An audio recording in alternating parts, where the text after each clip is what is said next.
Good evening, everybody. Happy Sketchbook Saturday to you. I believe it is time for us to begin.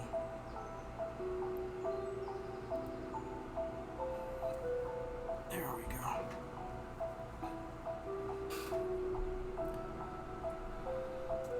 A few things you might be noticing right off the bat, hopefully.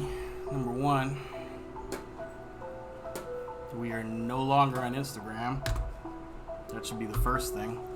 Number two, my mouse is having trouble working. For now. Number three, this music is too loud. Here we go.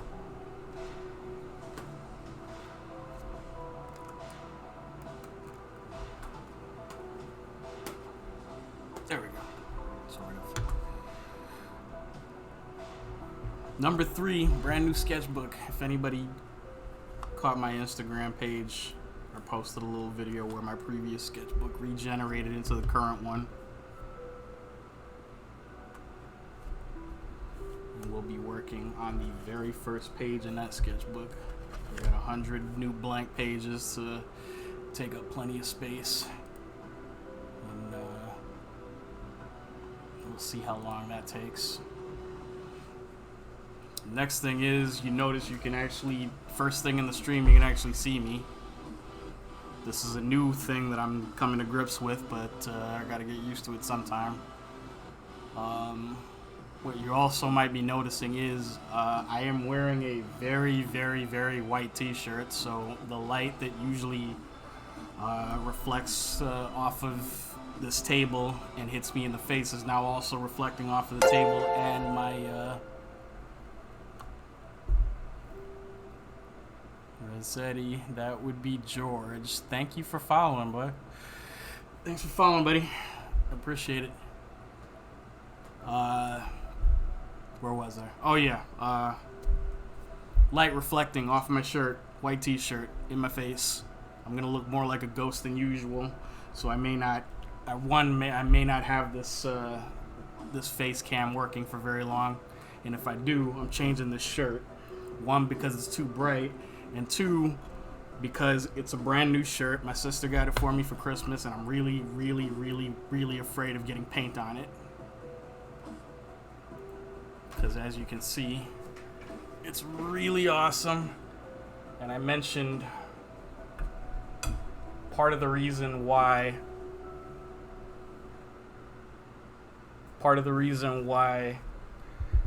I decided I was gonna have to get used to this whole showing my face thing is the incentive I have for doing that now is that now I get to bust out all of my comic book t-shirts and all of my geek t-shirts, which is pretty cool, I think.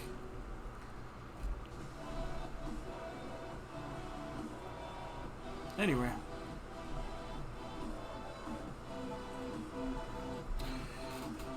we'll bring this to a minimum and we'll switch this back. The other thing you guys might be noticing is that at the bottom right of your screen, I got a little reference photo slideshow going on.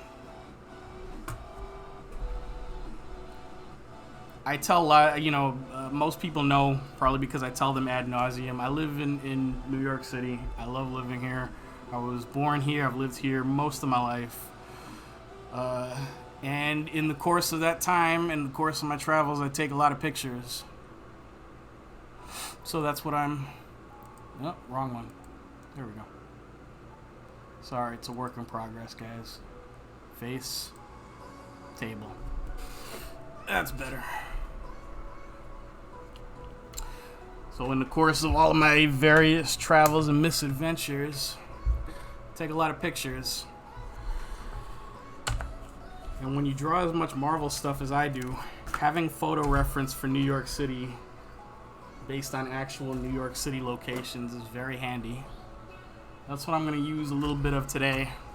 I'm also going to give you guys a demonstration, a textbook demonstration of what most what most authors and artists like to call killing your darlings. And that is, what I mean by that is, well, I guess you guys will see. I've talked a little too much already as it is.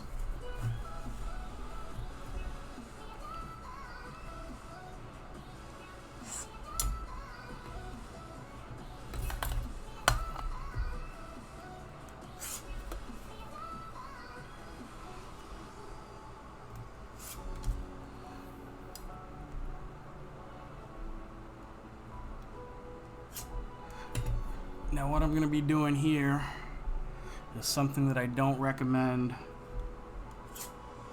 in any kind of professional setting, really. If I was doing this for an actual comic book page and it was an actual intentional well-drafted background, I'd be doing a lot more measuring right now. But then again, I probably wouldn't be doing that on a live stream where people are expecting things that are far more entertaining to happen.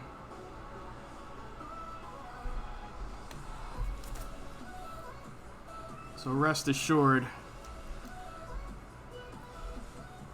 I'm not doing it in what you would call the correct way.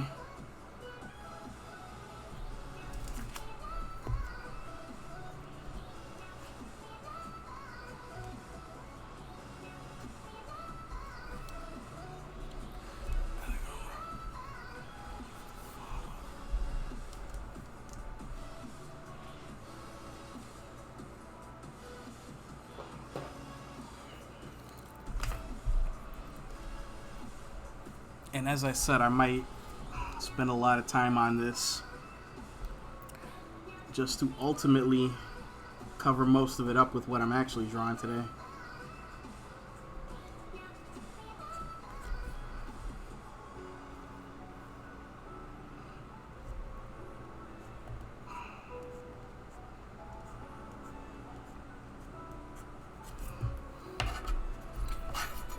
If you've got some kind of passing familiarity with 1 and 2 point perspective, you can probably fake your way through something like this without doing significant measurements to something, and end up making something that doesn't look completely like an abstract or surrealist bit of work. I still wouldn't recommend it. I deal with a lot of kids in my day job, and I try to tell them, the responsible thing to do, which is to learn the rules first before you start breaking them. And even when you do know the rules, you shouldn't get too comfortable breaking them.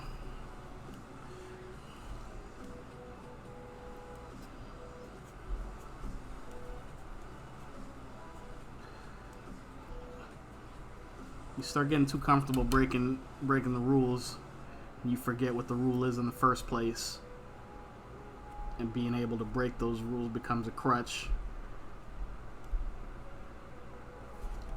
And once you forget what the rule is, what the rules are that you you may have known once, and started breaking, you become too comfortable. You become too comfortable breaking them. You get to a point where you need to know how to do something technically, how to do something correctly, how to do something accurately, and then you will have forgotten what you're doing and how to do it. And then you're kind of exposed.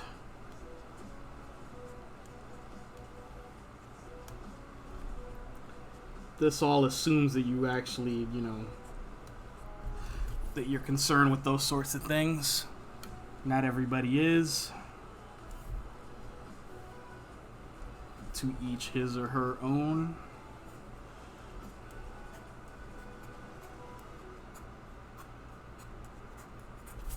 I'm here purely to tell you there's a way commonly agreed upon to be the correct way, and there's a way commonly agreed upon to be the incorrect way. And you should do it the correct way whenever possible.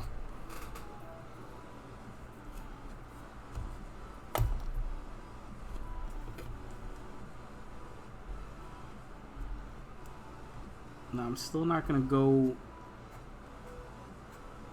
over every single possible detail I could. For the sake of time and for the sake of everybody's attention span here. Let's see. I didn't label all the reference photos in my in my slideshow here, but it should be fairly apparent which photo of which building I'm referencing.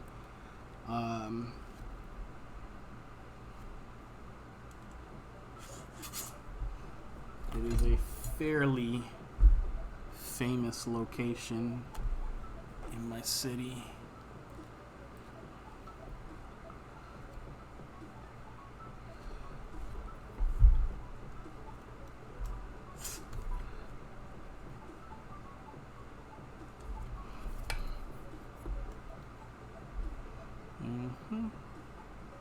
And I also have a bigger version of that reference photo off to my right, to the right of where I'm looking at all the progress and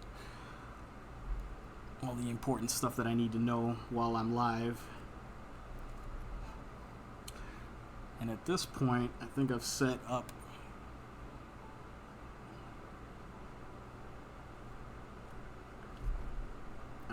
enough technical straight lines to start going freehand, which I also would really not recommend. The reason why I'm doing this way is because only because I'm going to come back and ink these correctly with my ruler. There it is.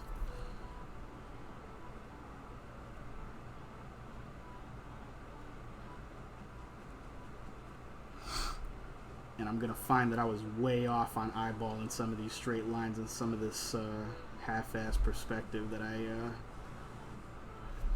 I cooked up for myself.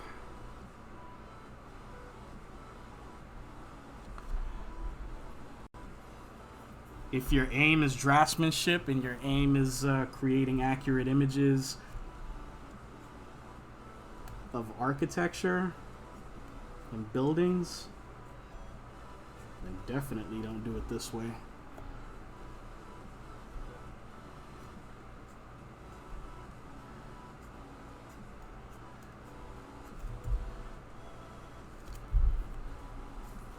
If you're trying to do it the quick and dirty way,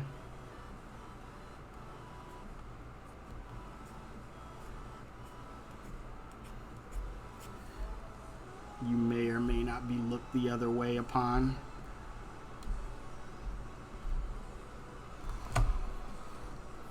By people who are stricter than I am.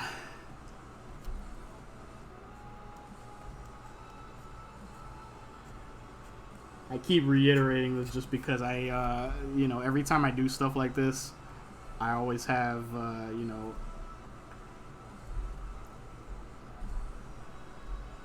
have a few art teachers of mine. I hear their voice in my head, or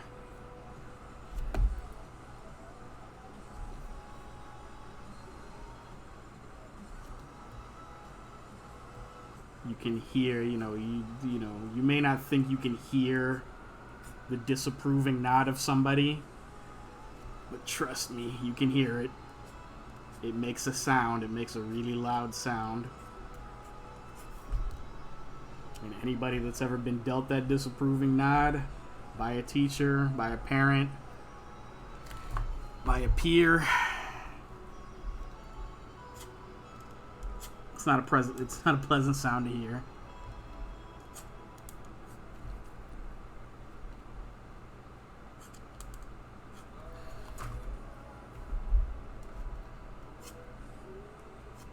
Once again, each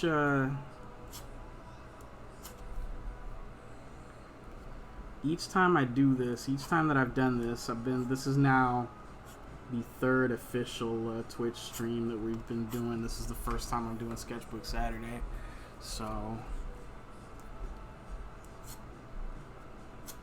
the format is slightly different. The page that I'm working on is a little bit smaller than what we've been doing for the past couple of days.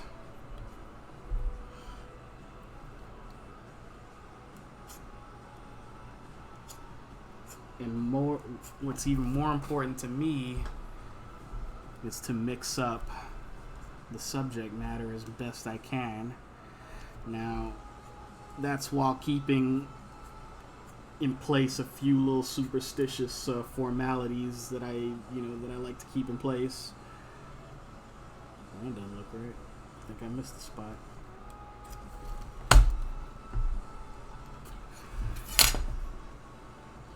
Last week when I was on Instagram doing Sketchbook Saturday, as I have been doing for a while, in some ways it's kind of a dry run for this.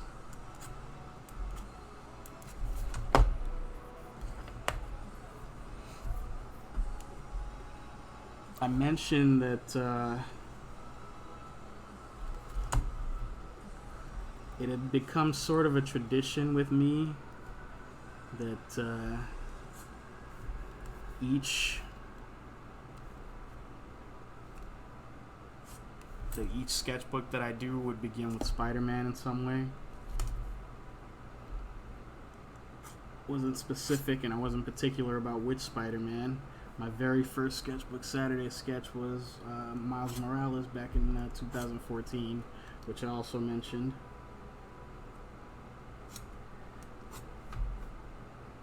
And that was also my first Twitch stream, drawing on Tuesday night, which hopefully some of you guys saw. And if not, it's in the archive. You can go back and check it out. In fact, I would highly encourage you to.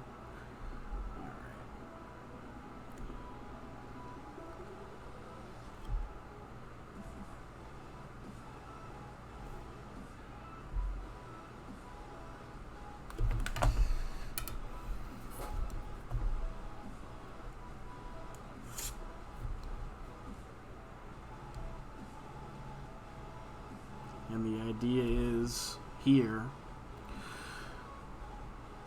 that in case it wasn't evident by my T-shirt today, Miles is back today. That's who I'm going to be drawing for my first Sketchbook Saturday sketch in this new sketchbook. However, I still wanted to mix it up a little bit. So I wanted to pay extra attention to the background here and to what I'm doing, the sort of drafting aspect of it, and I am going to try to make that as interesting as anything else.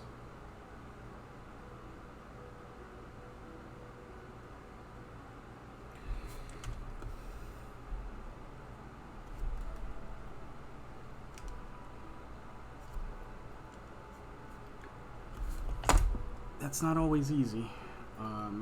Making a background interesting isn't always easy. That's for sure. And Lindsay's here. And Liz is here. Hey Liz. How are you?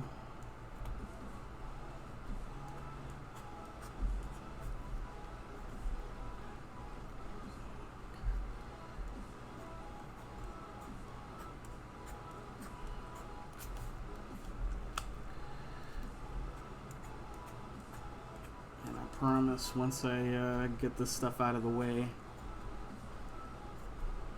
Last time I did a Spider-Man piece with a background this involved, a lot of people got kind of upset with me just because I showed it in progress, and the amount of erasing of the back. I did like a very detailed Empire State Building in the background. I think it was the Empire State Building. It was something like that. And the amount of erasing that I had to do later to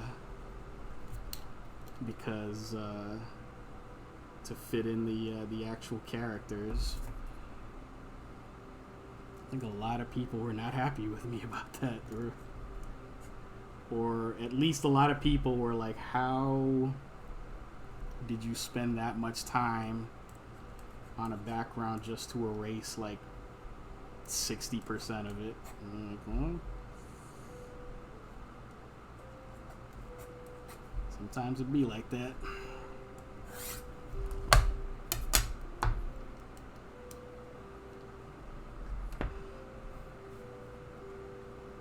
I'm already getting restless because I'm already wonking out on the perspective here. But I think this perspective that I'm using is a little bit more accurate than the one that I had set up and eyeballed. So I think as we get farther away, I can abstract this perspective a little bit more.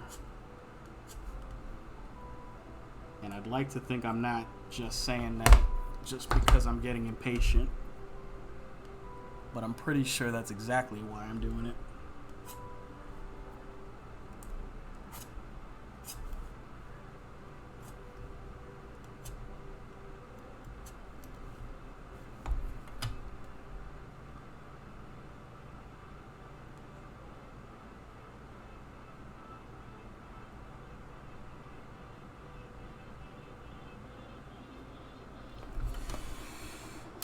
That'll work for now. Keep forgetting you guys can actually see what I'm doing now. Cut this off for a minute.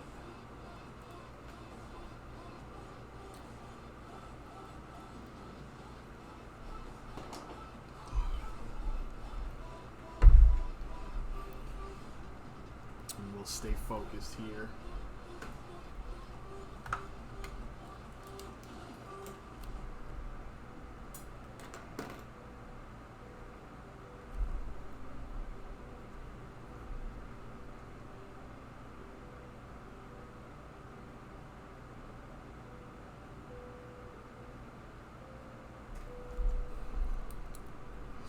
Now, let's see, how can we do this? Well, I'm gonna have it upside down for a minute.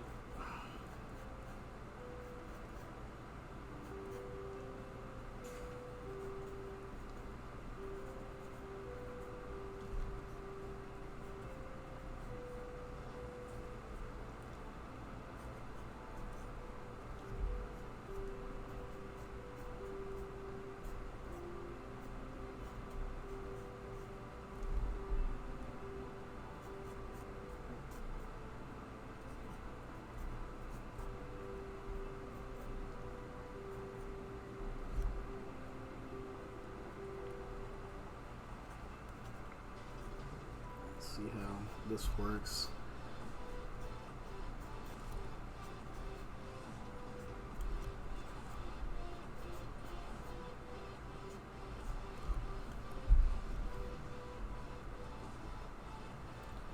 Hey, Lindsay.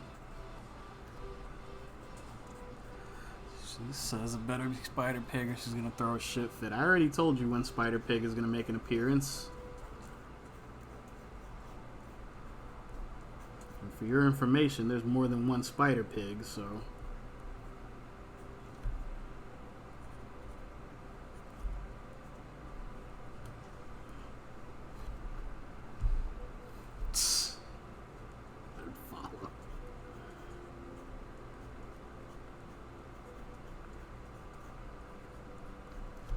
You can't unfollow me. You just told me your cat loves my voice. For some reason.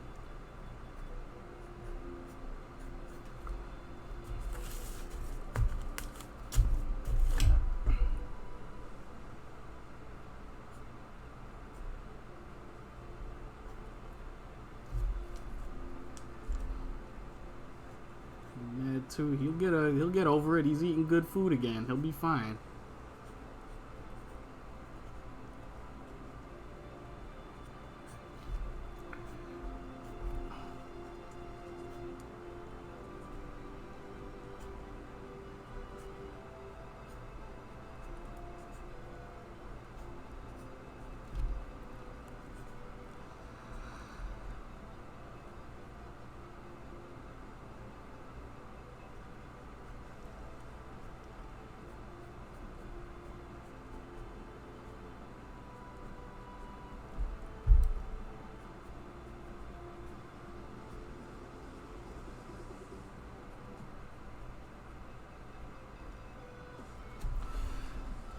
Okay.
And this all is probably gonna look like a lot more chaos than it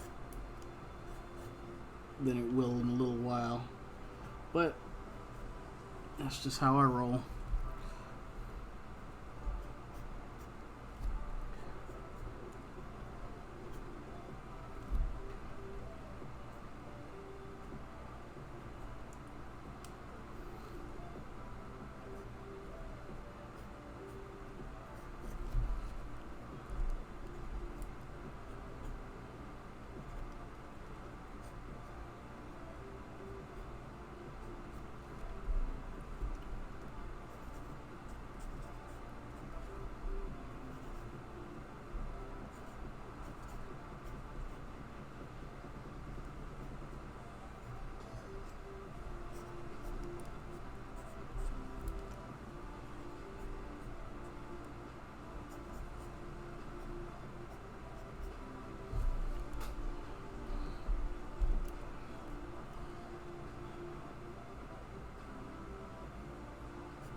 By the way, if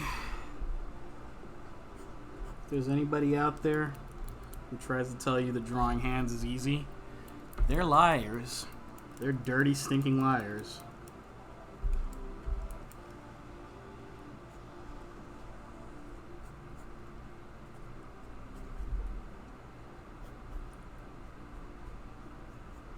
Even when you get hands right, they absolutely suck to draw.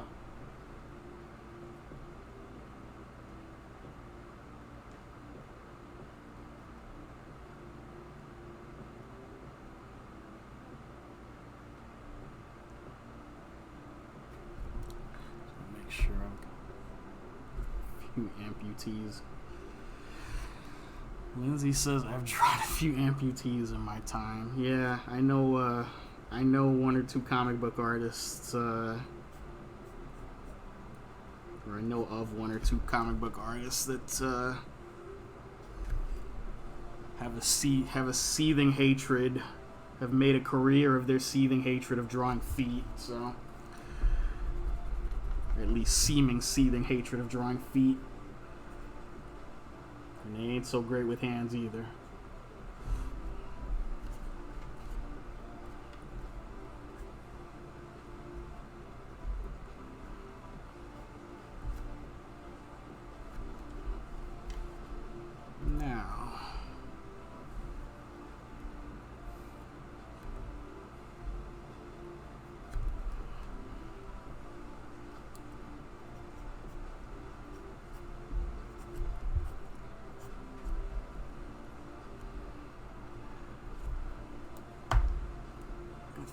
look good here.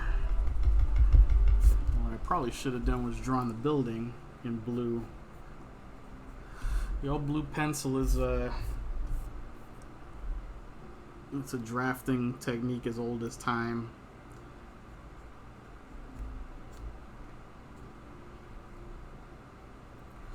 Because blue lead never showed up on reproductions. Blue lead never showed up on film reproductions when it came to making copies of blueprints and whatnot. And as well,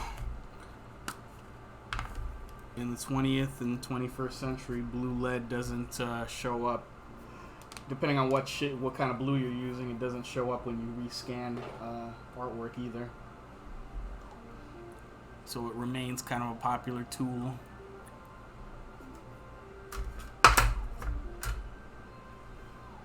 You're a popular tool. Yeah. Wanted to beat everybody else to that joke. I think we're just about ready for painting.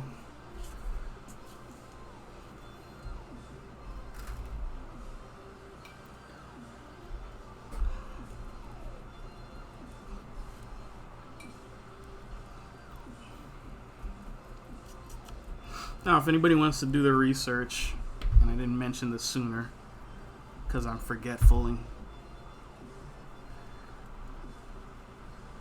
kind of a goof.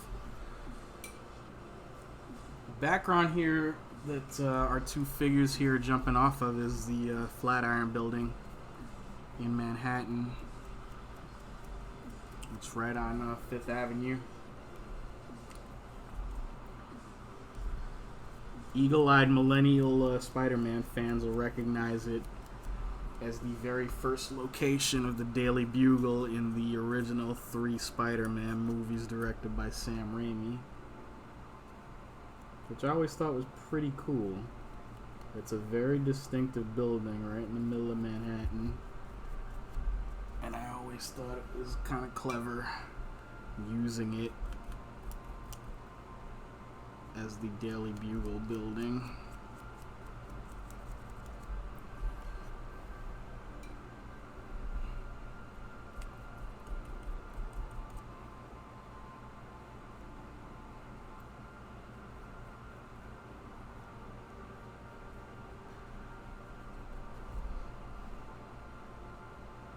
Most people, if you've seen it in pictures or anything like that, most people just know it as the triangular shaped building with the really narrow front.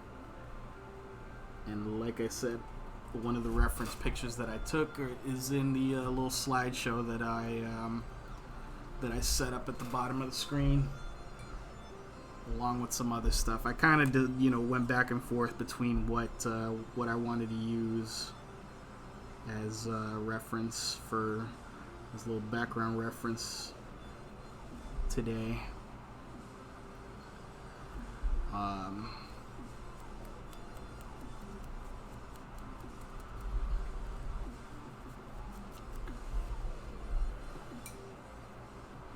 There's a couple other fairly well-known parts of New York City in that slideshow too.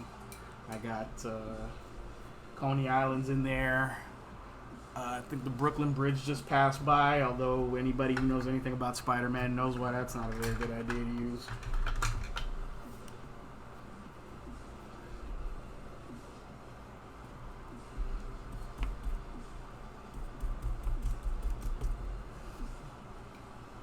And Lindsay asked, does Spider-Man have to be in New York City? Well, he doesn't have to be in New York City, but that's his home. Like me.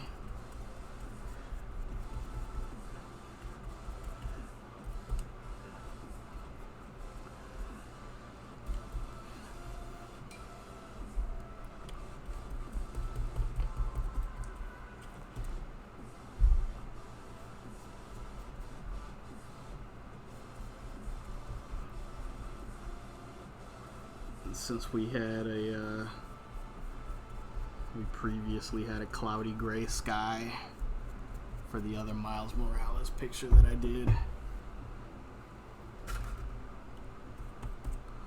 We'll do a fully blue sky today.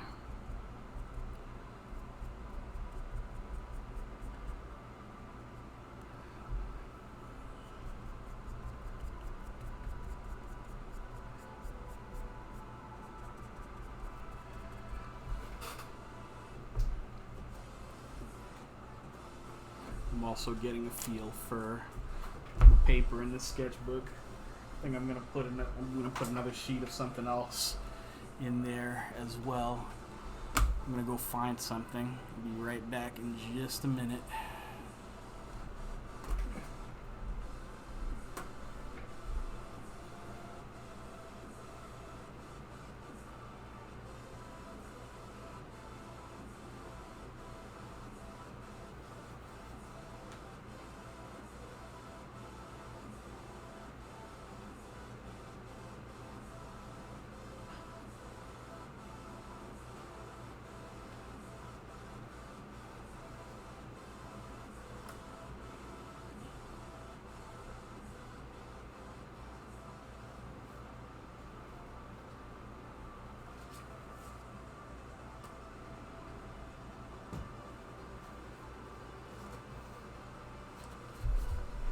Found it.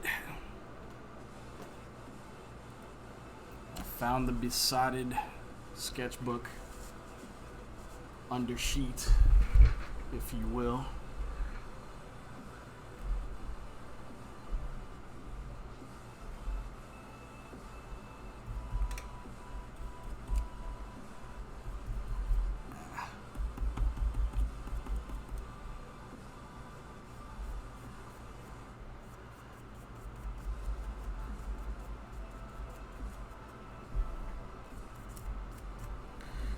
Okay, that's done for now.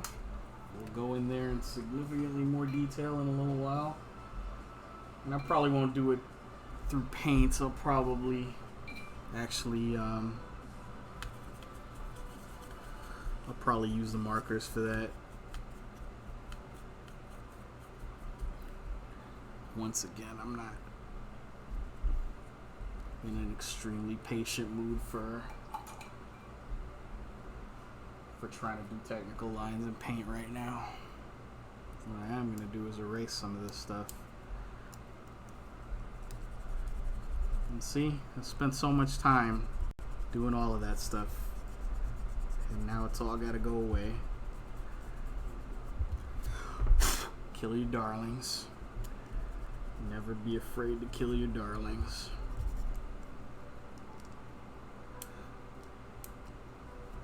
That's not to say you should actively seek to do so, but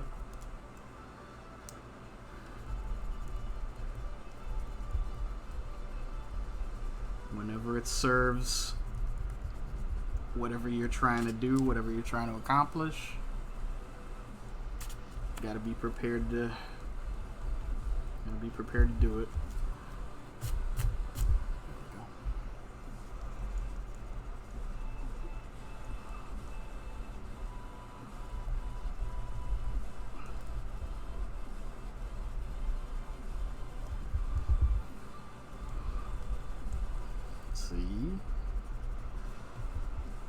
For this one, because I'm not too, for anybody that can't tell at this point,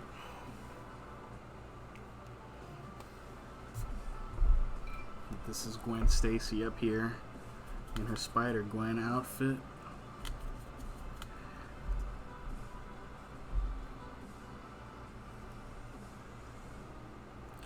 Make sure I know where I'm putting lines here. And since Gwen's outfit is mostly white, you definitely gotta be a little bit careful about having anything from the background showing through it. I don't want that.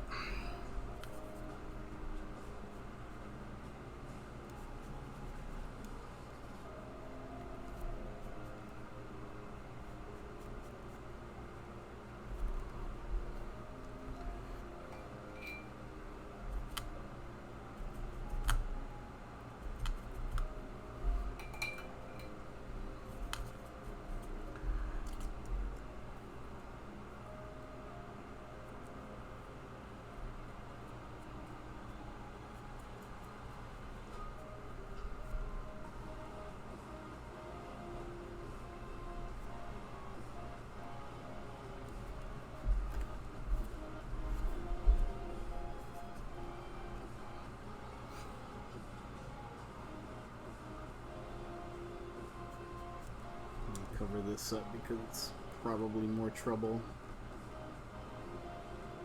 than to try to draw around it. But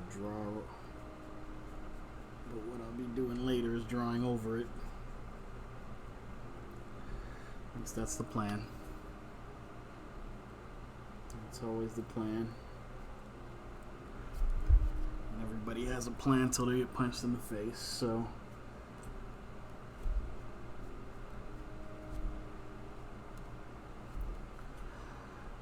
Now, last week we talked a little bit about light sources, and that's still an issue to be addressed here.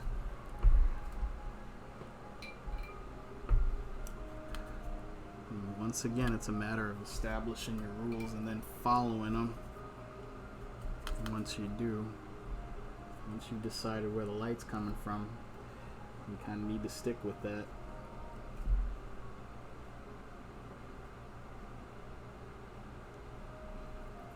Or else everything else you're doing is going to look really incoherent.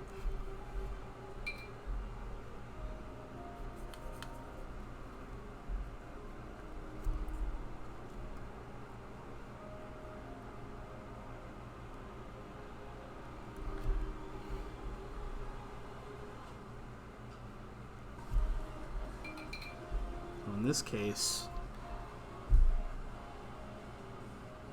it can be assumed that the light is mostly coming from up here, coming down. Miles over here, mostly his back is going to be to the light, which means the darkest shadows are going to be in his front, which also works quite well because most of his costume is black.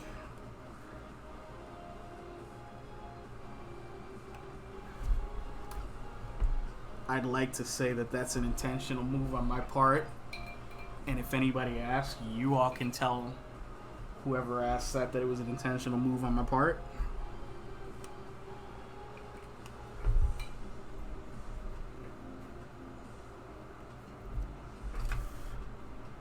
Let that dry a little bit. We'll move on to Gwen for a minute.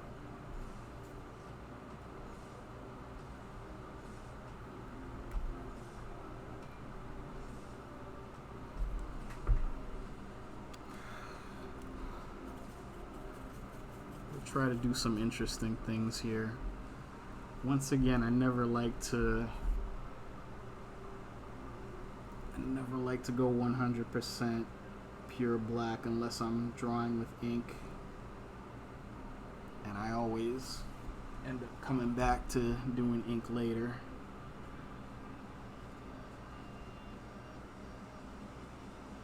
So for now, when I'm just laying down color,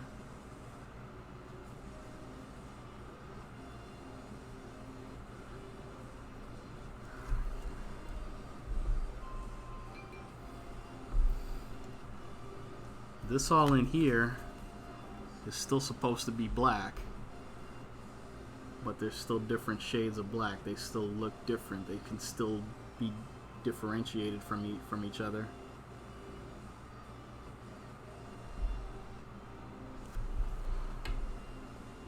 That may not seem important now, but once everything else is done,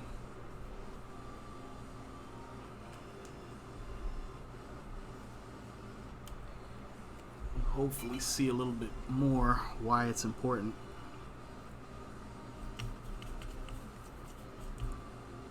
And the whole idea, a big part of character design is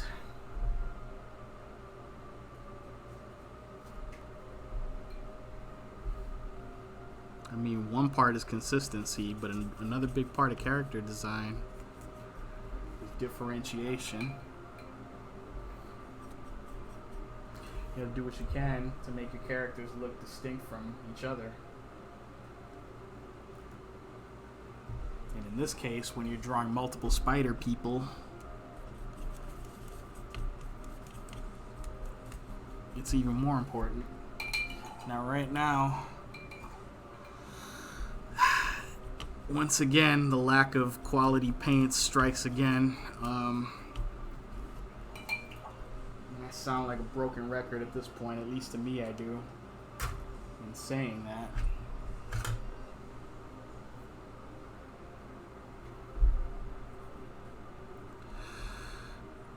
But trying to create something close to the color pink without a white watercolor paint is not easy. Not quite there yet.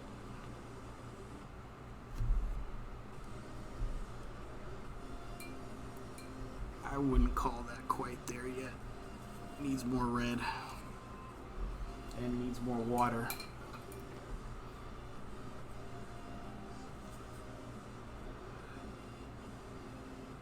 Yeah, that's probably just going to make it look more purple.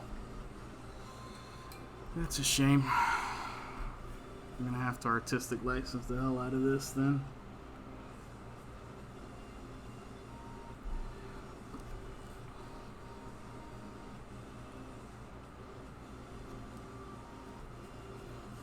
Yes, I am. Because every time I go back into that color, it comes back a little bit more purple than the last time. And I find myself liking that less and less each time.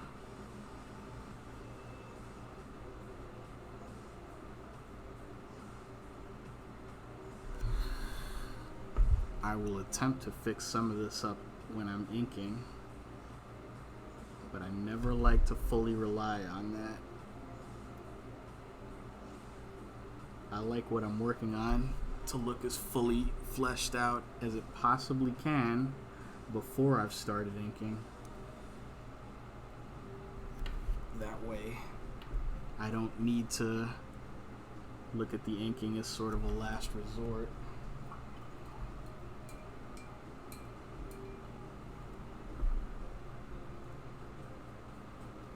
I don't have to worry about it being a last resort.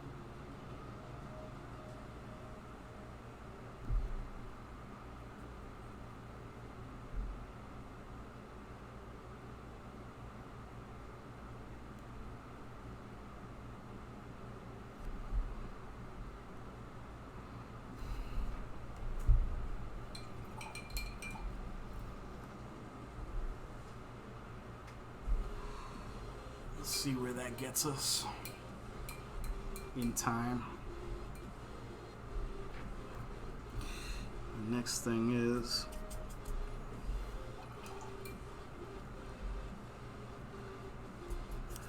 I'm going to attempt a slight shade of sort of bluish greenish gray here. But it's going to be a bluish greenish gray that's meant to be the shadow of a bit of white clothing. So that means water, water, and more water.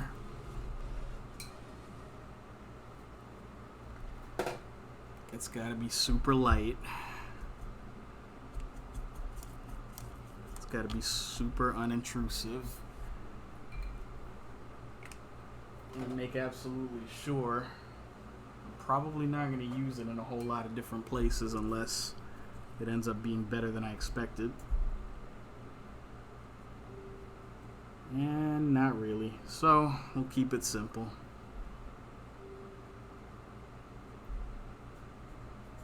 Because even white casts a shadow. Sometimes it's just a tricky, unpredictable type of shadow.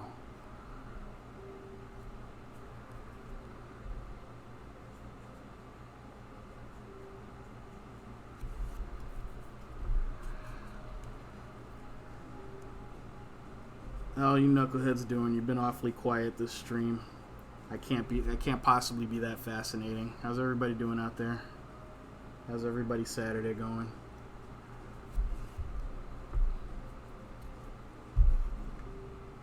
Good, bad, indifferent.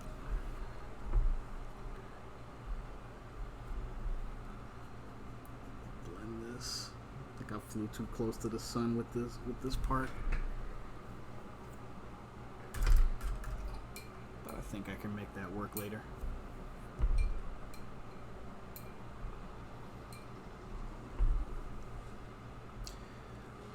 Lindsay says it's going somewhere. Well, I hope it's going somewhere better than it was before. That's always the goal.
Can even take some of the fake pink that we started with and throw it in here into something that's already red and get a few darker shades of red, which in this case is exactly what I'm going for.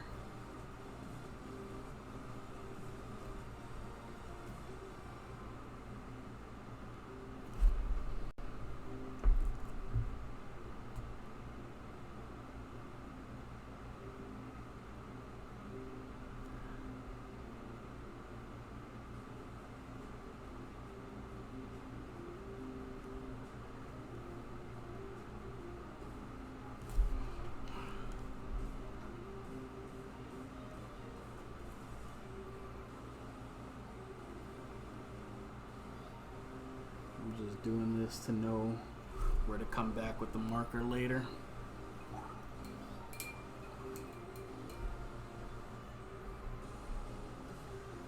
It also occurred to me this is the first time in a while that I've done two figures on the same sketch.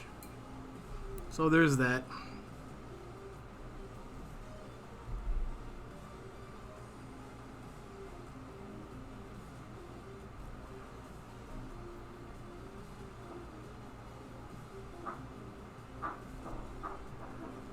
I haven't done that in a while. It's got to count for something, I would think. We'll see where it goes. It's really my attitude towards a great many things when it comes to when I sit down at this table and start drawing. We'll see where it goes.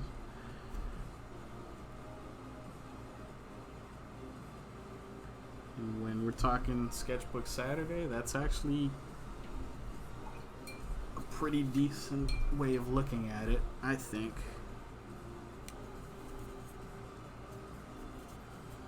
You've got options. When you sit down at this table, or any table, whatever table you work at, and whatever work you do, you've got options. You can decide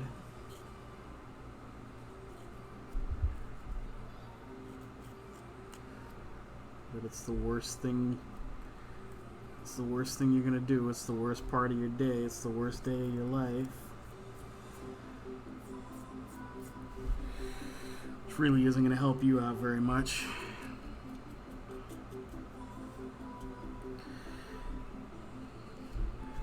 You can say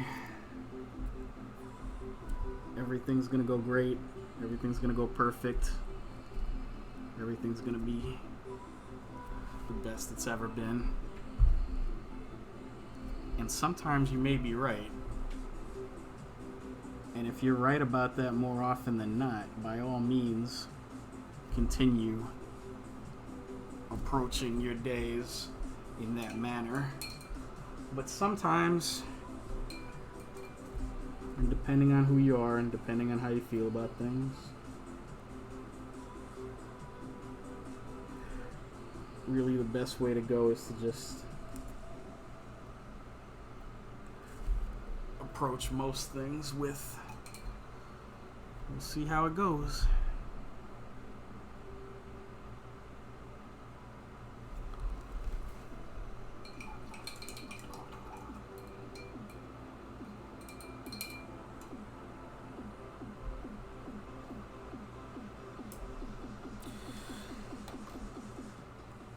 I'm going to do something very, very important. It's going to seem very unimportant right now. It's going to seem very unimportant now. I'm going to turn the camera back on here. I'm going to look straight into this camera. I'm going to tell you. I'm going to do something very important right now that's going to seem very unimportant. I want you to pay very close attention. And if I forget it later, remind me, because that means that I knew it was important now and I forgot later on. That doesn't mean that it wasn't as important then as it is now. It just means that my memory sucks. I'm going to do something very specific right about here. Whatever anybody does who's watching this, hopefully you're all still awake. Don't let me forget that dot that I placed right there in that part of the page. That's going to become important later, or at least it will be for me.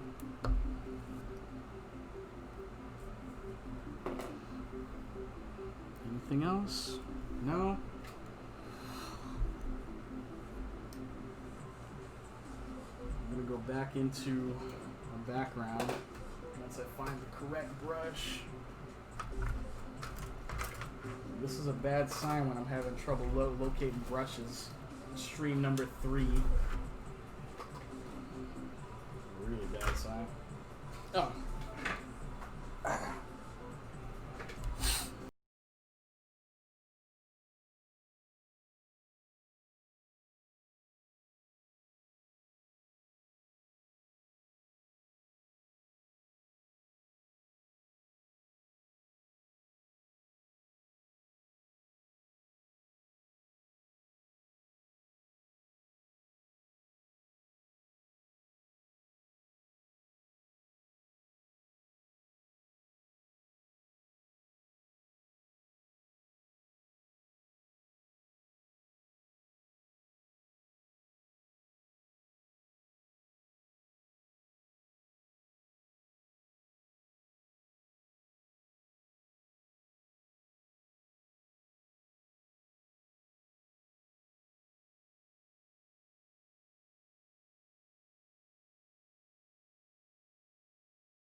Like everybody else, I gotta keep my music DMCA friendly.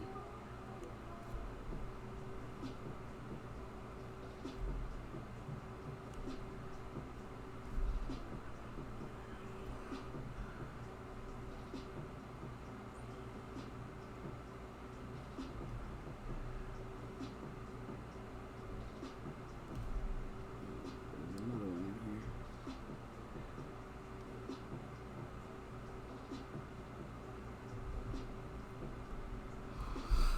is what happens when you paint over some of these pencil lines. It becomes a little bit difficult to see where they were.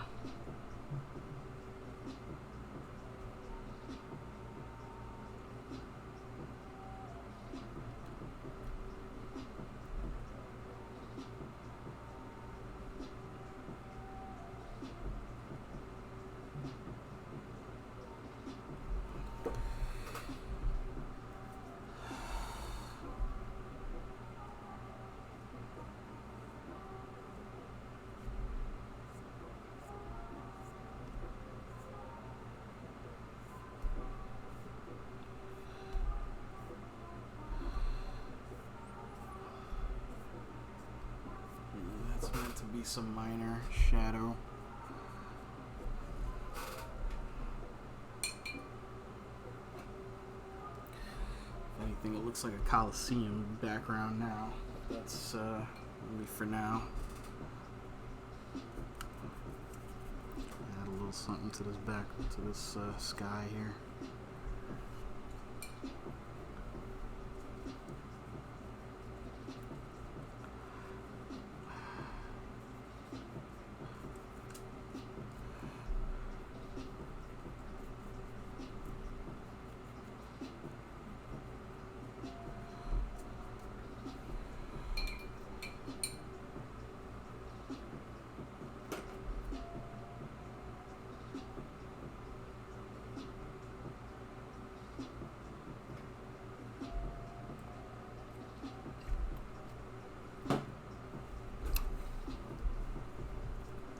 Forgot to shut the camera off for that one.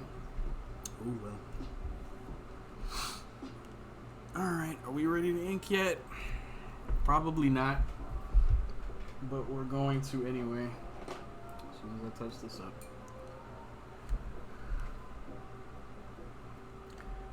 It's a tricky proposition when you kind of decide you're to the point where you have to start inking. And you're not sure if inking is going to tie it all together. And I'm kind of sort of at that point. I'm not sure.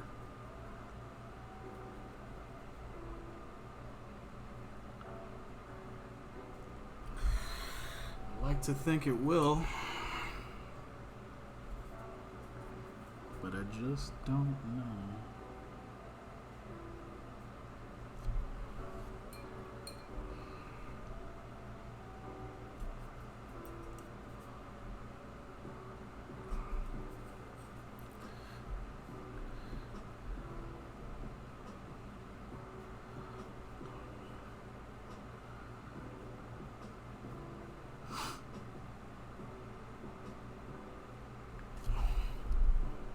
Oh, we'll talk about that in just a minute, Lindsay.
I think that's all I want to do for now with the base color on the characters anyway.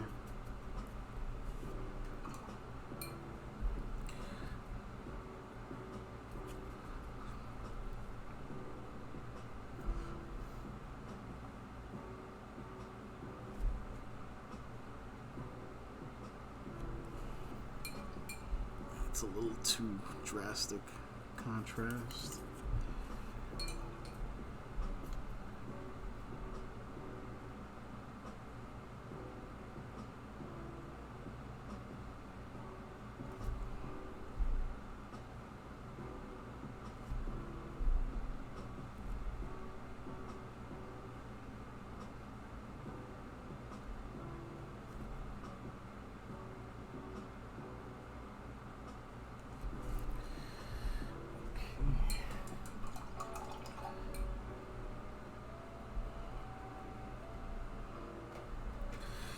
Time for everybody's favorite part, where I mute and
like I said, everybody's favorite part.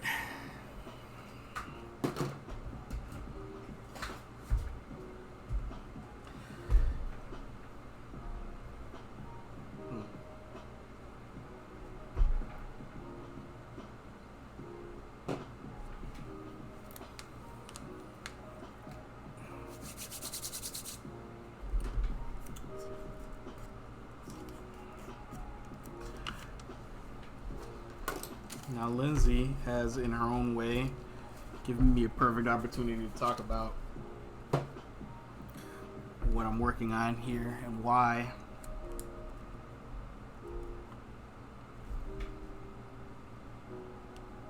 For those who don't know, and for those who hadn't been up to date on various Spider-Man mythos, and for the very few of you who haven't seen Spider-Man Into the Spider-Verse, the idea here is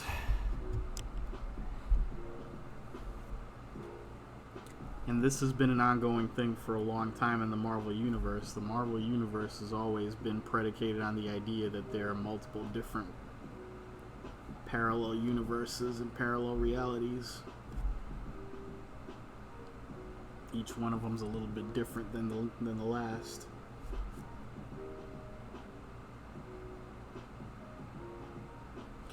What Into the Spider-Verse sort of dealt with was the idea that there was a different Spider-Man in each one of these different alternate realities.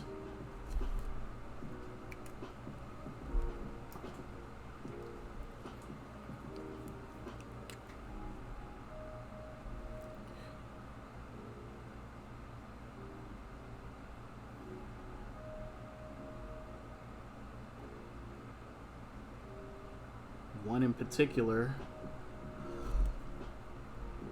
though the origin was a little bit different in the movie,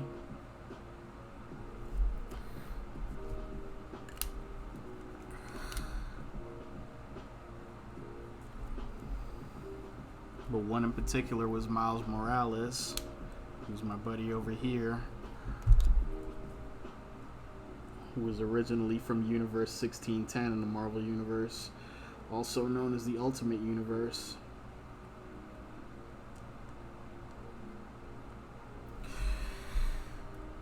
The Ultimate Universe was based on a premise that Marvel had about, I guess it's over 20 years ago now, which was to reimagine the origins of a bunch of Marvel's characters for the 21st century.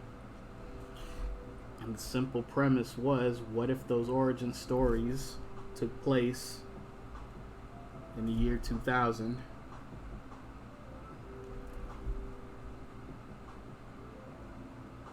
Up to that point, Spider-Man had existed for, what was it? I'm doing math in my head now, sorry. 60. About 38 years. And Marvel was looking for some more accessible superhero content to market to younger people, basically to market to a whole new generation. So Marvel came up with Ultimate Spider-Man. The people involved with making Ultimate Spider-Man, Brian Michael Bendis and Mark Bagley, writer and artist respectively, did not necessarily expect their comic to be as big a hit as it was, but it was. And I can attest to this because I have almost every issue up until somewhere around the 130s that for a good long while Ultimate Spider-Man was the best Spider-Man comic being made by Marvel.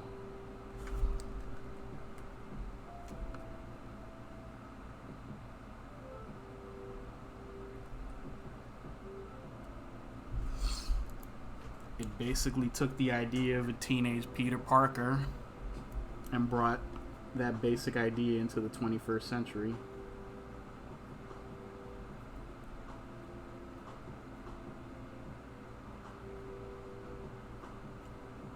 What would the idea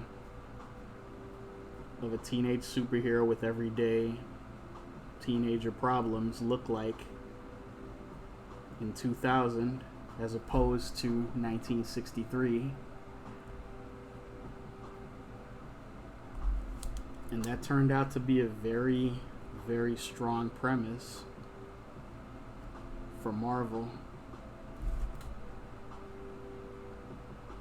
It lasted far longer than anybody expected it to, including the people involved with the creative process of the comic. And eventually, Brian Michael Bendis decided that the time had come to kill off his version of Spider-Man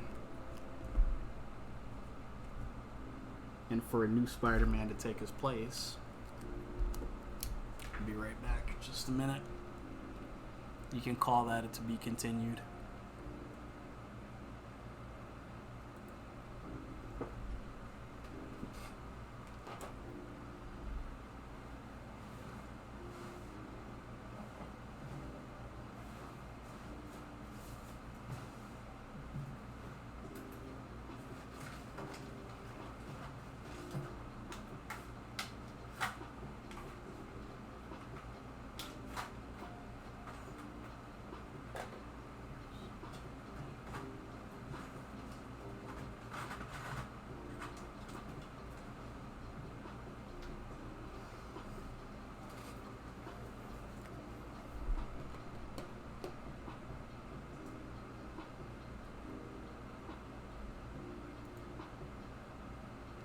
Quick side note, I think I've squeezed just about as much ink as I possibly can out of this brush pen. So I'm going to do an emergency transplant live in front of you all. This shouldn't take a minute.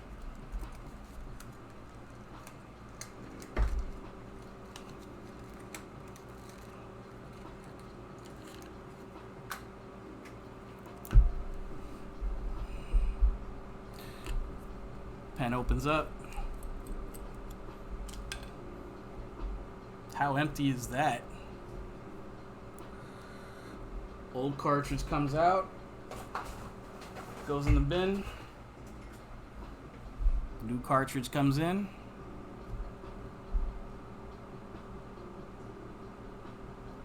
Attaches to the brush pen. Clicks in place. Oh, here it is. Bottom part screws back in. Light is green, trap is clean. Now it might take a little while for the ink to work its way back down into this brush. Ideally, you should clean the brush tip off as well. I unfortunately did not take the time to do that earlier, so now I'm kind of stuck with it. But there's ink back in it.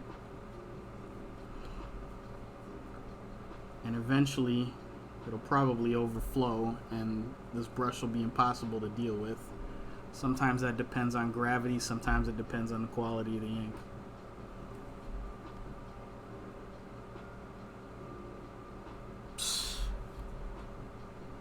You think that's too much work?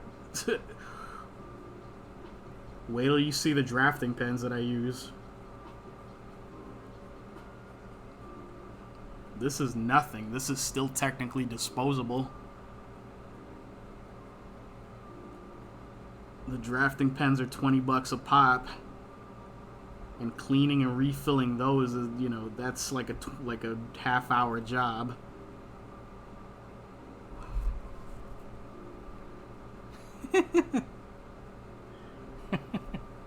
These are important things to know, though. These are very important things to know.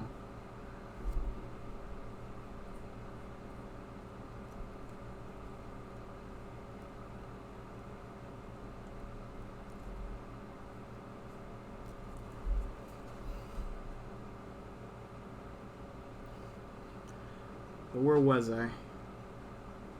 Right, Ultimate Spider-Man. We're talking about the comics first of all. So at a certain point, this is about 10 years after the run of the original Ultimate Spider-Man comic, where Brian Michael Bendis, I suppose, had felt that that his version of Peter Parker had run its course.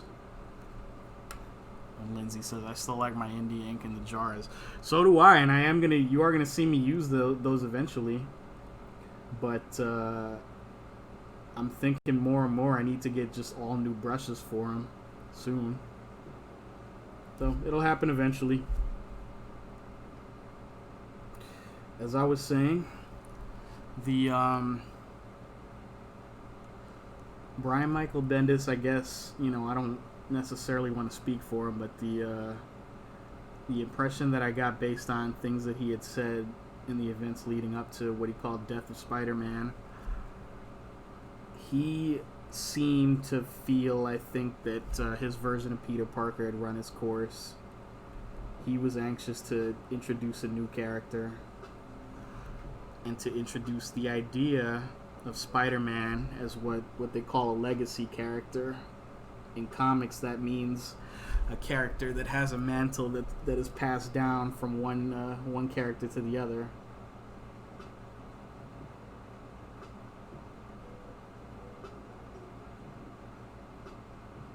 This is not exclusive to comic books in it by any means, but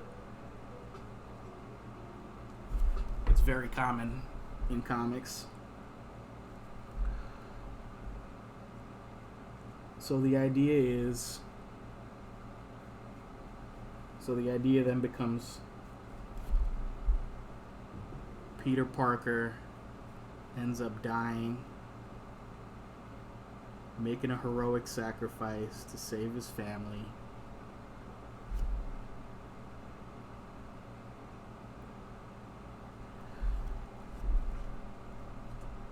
And for a while, it's thought that there's no more Spider-Man. There's no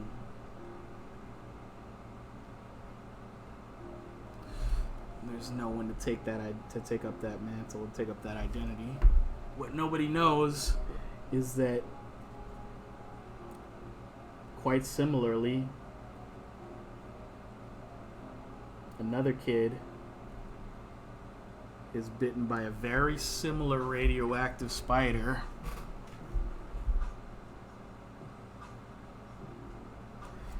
and has developed some very similar spider powers.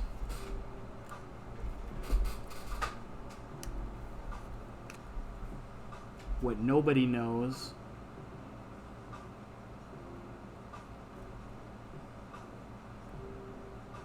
is that he later happens upon the battle that Peter Parker sort of engages in that ends up costing him his life. This new kid that's has all of these spider powers that he doesn't understand. He actually witnesses the death of the original Spider-Man.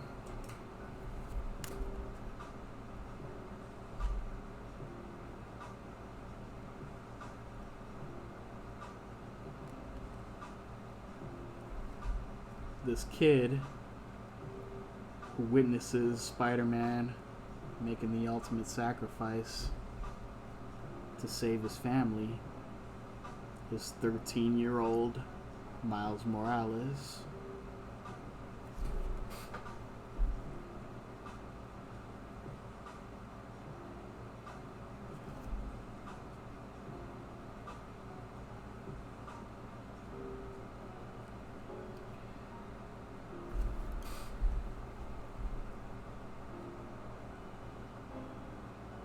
And he also decides, in a roundabout way, the things that Peter Parker learned when he became Spider-Man. That with great power, there must also come great responsibility.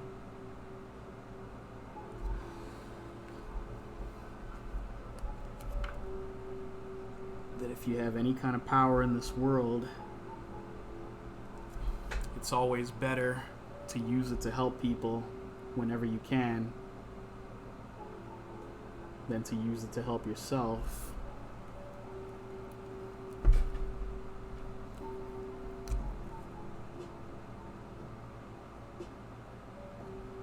And so he starts helping other people. And he eventually starts fighting criminals, saving lives.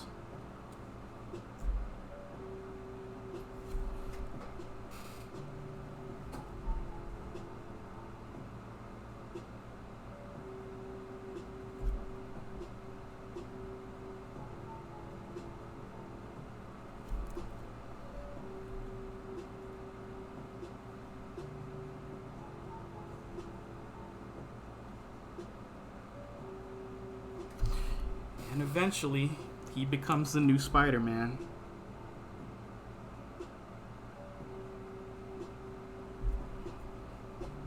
This plays out very differently in the movie. I don't want to spoil that too much.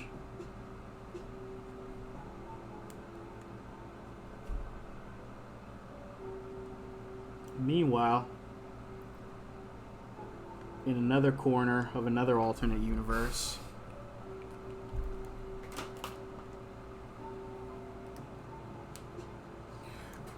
we've got little Gwen Stacy. Now, in the original Marvel universe that we all know and love,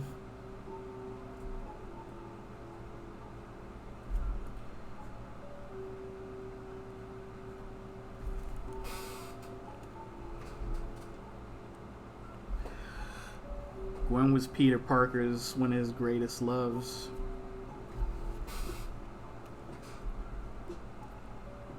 He unfortunately was not able to save her life.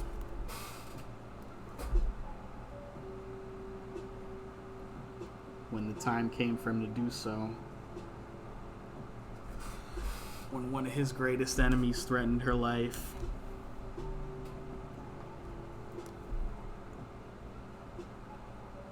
He wasn't able to save her. She ends up dying.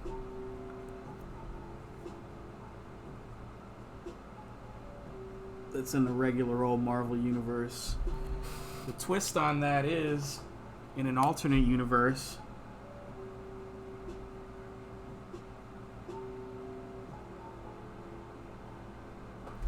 it's Gwen who gets the superpowers. It's Gwen who becomes Spider-Woman. And it's Peter who she ends up not being able to save.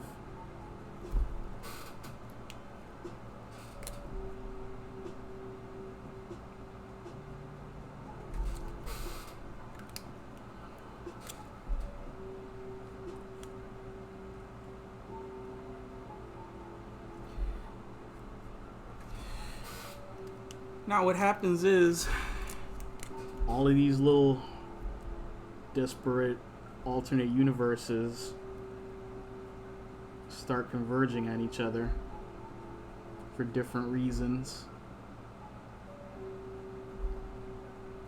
In the comics, it's a story called Secret Wars, where all of these different alternate universes and all of these different alternate Marvel universes start collapsing on each other, and they all kind of coalesce into one single Marvel universe, or so we're made to believe at the time. And suddenly,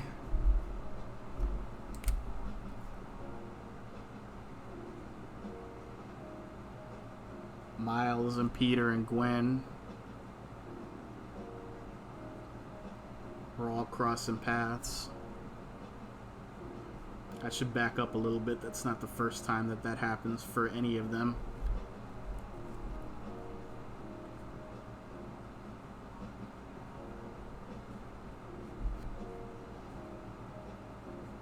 This is why explaining comic book continuity to people who haven't read any of the comics is so difficult.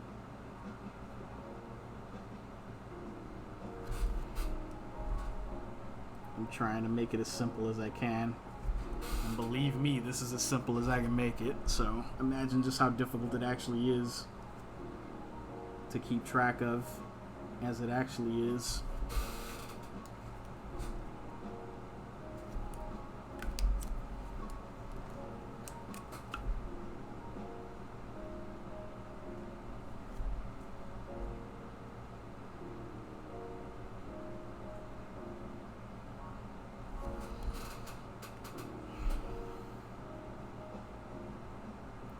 There's actually a story in the comics called Spider-Verse, where all of these different Marvel universes, or at least the Spider-Men or women in each of them, all meet each other for what's in many cases the first time. There's another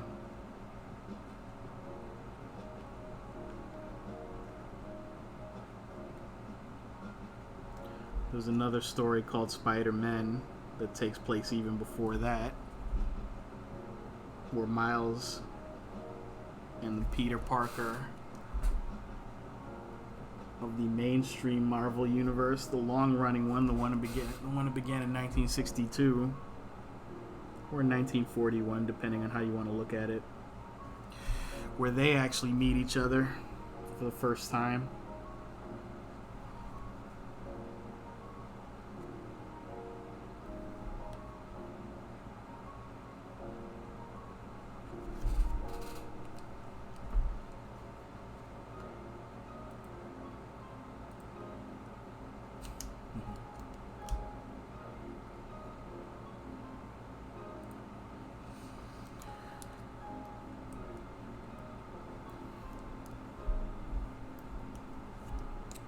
The most important thing, the most important takeaway here is there are all these different Marvel universes. Each one of them has at least one Spider-Man or woman of its own. And every once in a while they sort of get together and go on adventures together. Not often, but sometimes. Which is also oddly a lot like Doctor Who. Every once in a while, the Doctor from all these different time periods, they all get together to solve a particularly nasty threat against the Earth or the universe or whatever have you.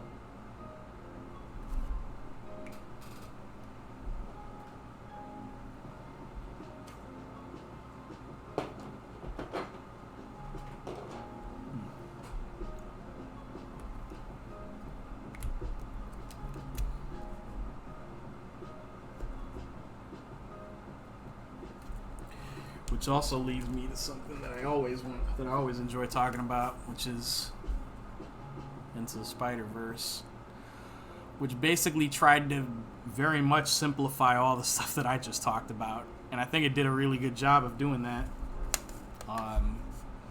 And even then, we're dealing with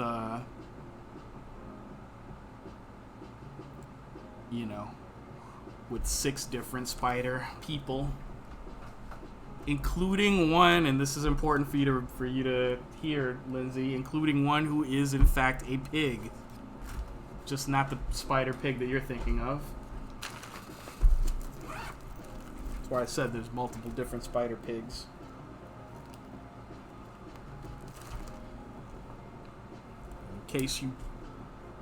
In case you didn't realize that was my way of trying to get you to want to see it.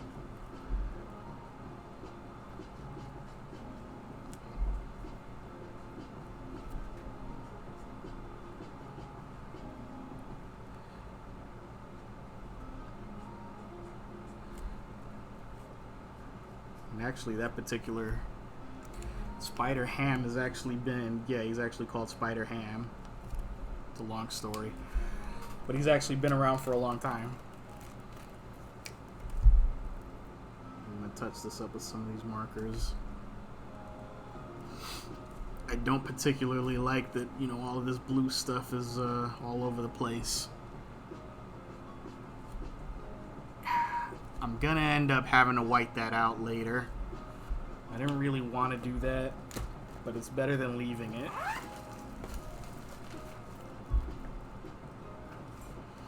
In fact, I'm gonna cover this whole part here.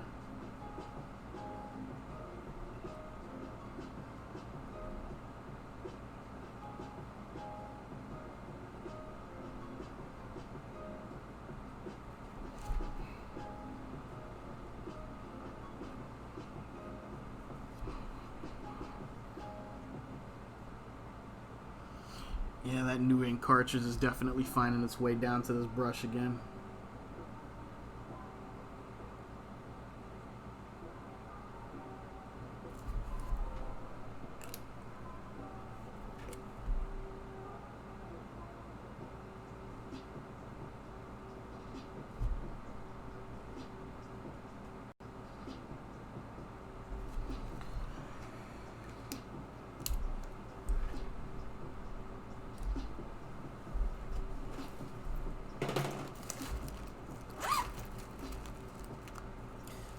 What I usually have to do to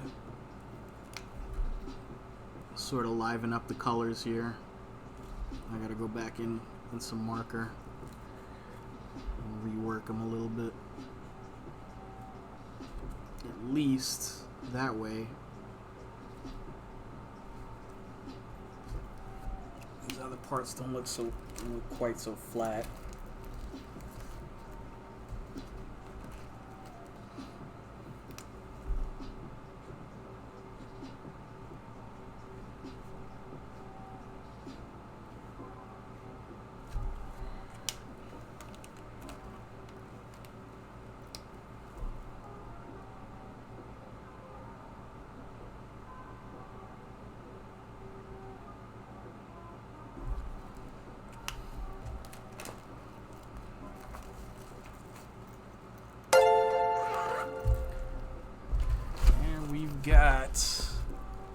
Sorry.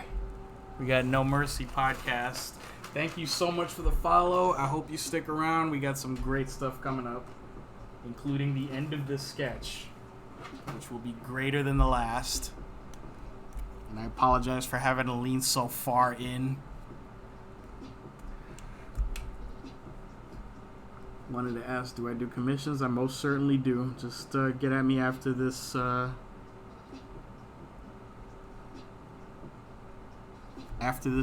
stream. Just either DM me or email me. My contact info is below in my about section. But yeah, totally do commissions anytime.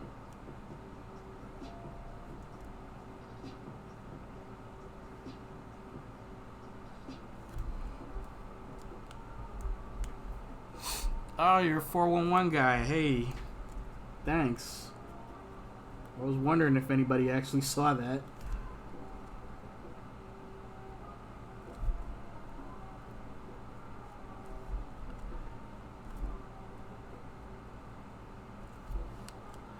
Thanks for coming. I appreciate it. It's very cool. I'm glad some people from some other communities that I reached out to are finding their way here. That's always a good sign. Okay. AEW's my jam. Yeah, AEW's my jam too. And it's actually a much more enjoyable. It's a much more enjoyable comment section every week. So.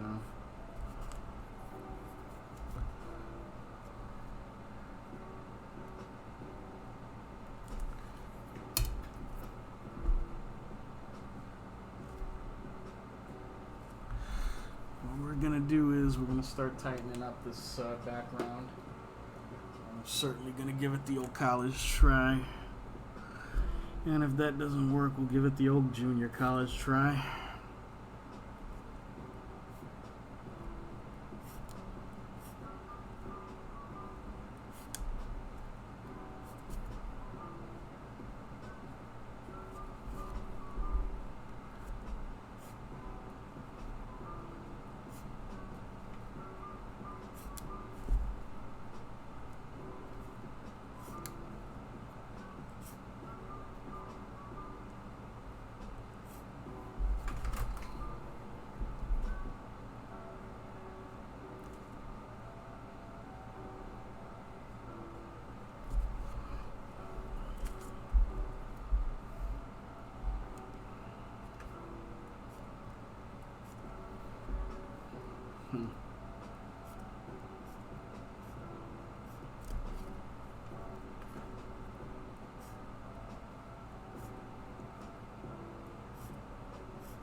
Oops.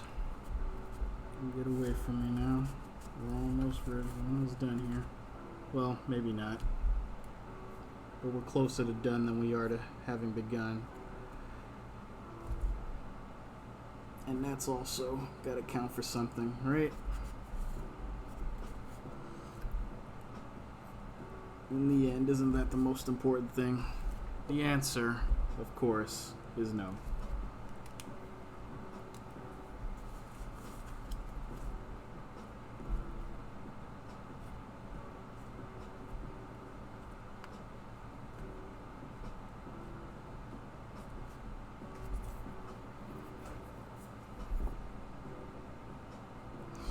Probably should have French curved these, as a matter of fact.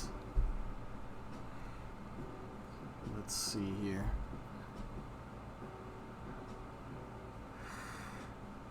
I gotta remember, I'm on camera at all times so that you all can all see me checking messages, and that's not something that I want to see.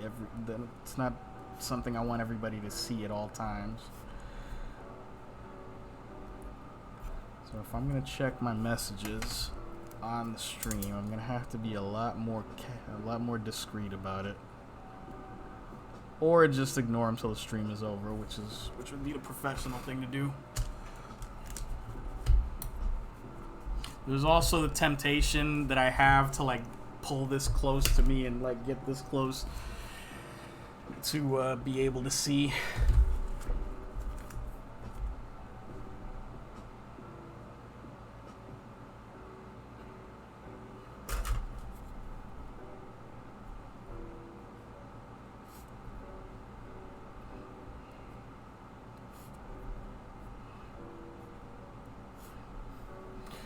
And I'm turning this hat backwards so I don't keep bumping the camera. Sorry about that. There. You can see what the hell I'm doing from up there.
Chances are good I probably should never have bothered doing this in paint, because it's just going to create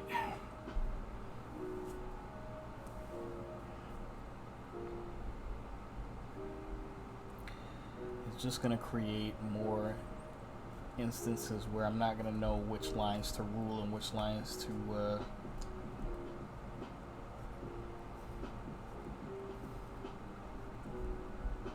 acknowledge more passively.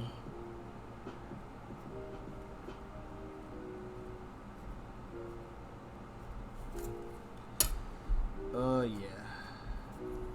Definitely should not have painted those lines. Can I fix it? One way to find out.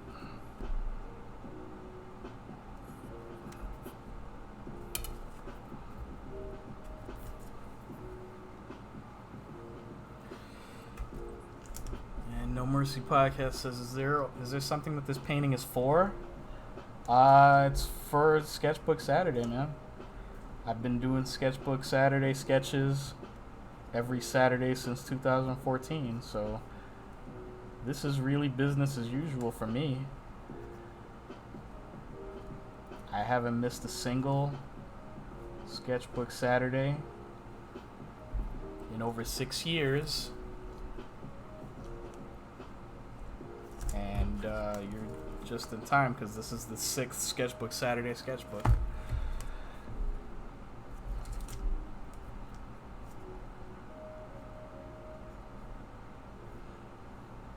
It's a little too early in the game. I just started Twitch streaming on Tuesday, so it's a little too early in the game for me to start streaming commission work or anything like that, because I don't have any right now. In time, I guess I will, and I'll probably stream it. But for now, I'm going to get enough of a body of work together to where eventually that slideshow you see at the bottom that has all of my reference pictures, hopefully that'll eventually be like previous Twitch stream work. And you guys can see what I've been working on. I've done 2 things so far. One was for the first stream, which was, Miles Morales in the rain.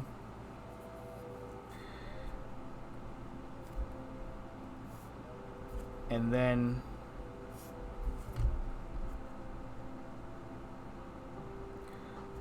On Thursday, I did one that I really, really enjoyed, which was not that I don't enjoy all the other ones that I do, but I did something kind of cool that I haven't done in a while, which is I did Morpheus from Sandman.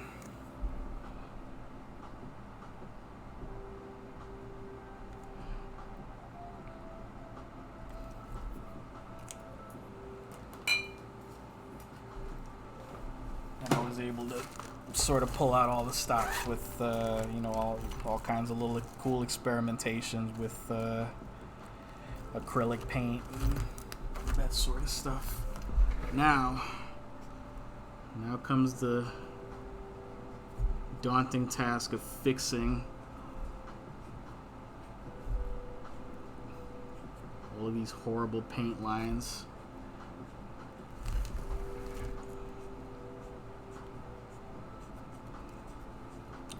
And I should have known that I'd end up going back over this with marker anyway. Sometimes I surprise myself,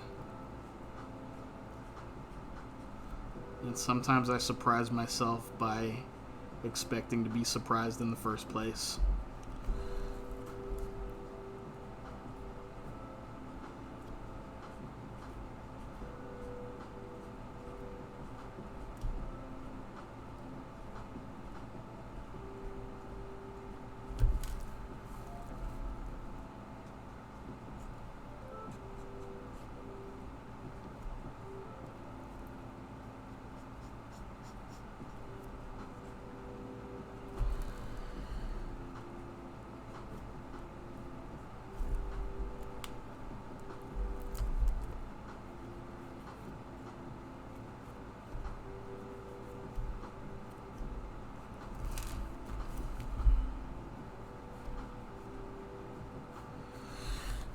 And that looks a little bit more coherent, but not necessarily better.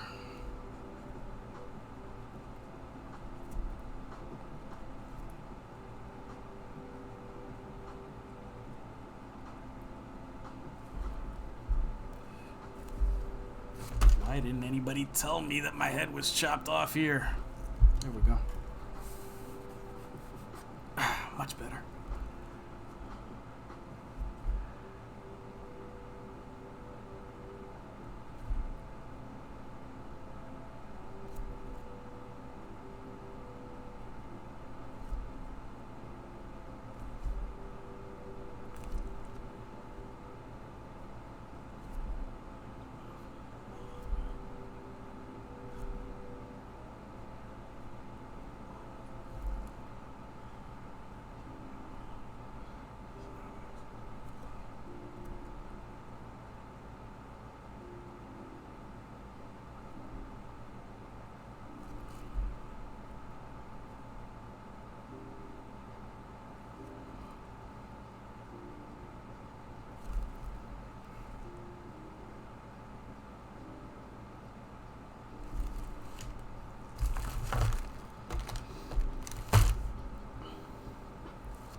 Go back into this with different shades here, just so it won't look so one-dimensional, and also to obscure my many screw-ups.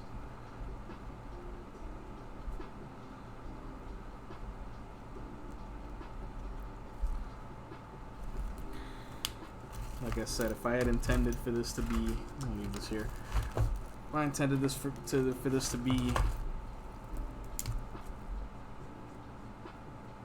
a more serious piece and a more draftsmanship heavy piece, and not a relatively quickie sketch,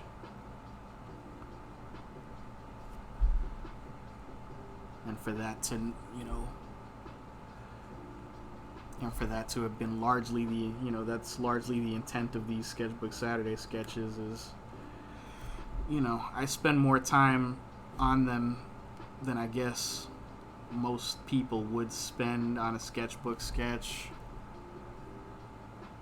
but compared to the time that I spend on other pieces of artwork that I do. This is pretty quick. This is pretty simple by comparison. And I'm going to darken this part up at the bottom here.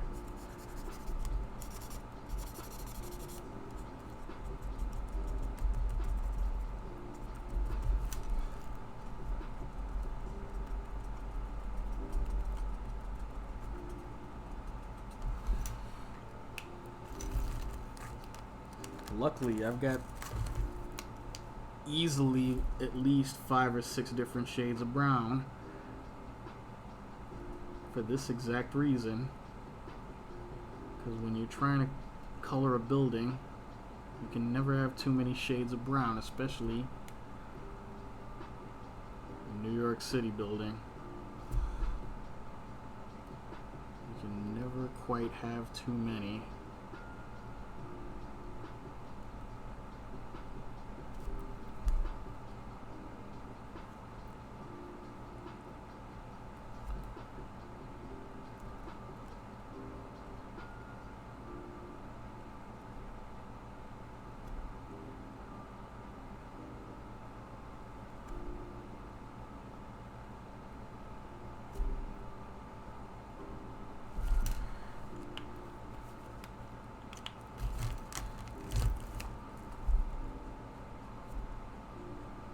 This is to indicate that there's actually glass in some of these windows. I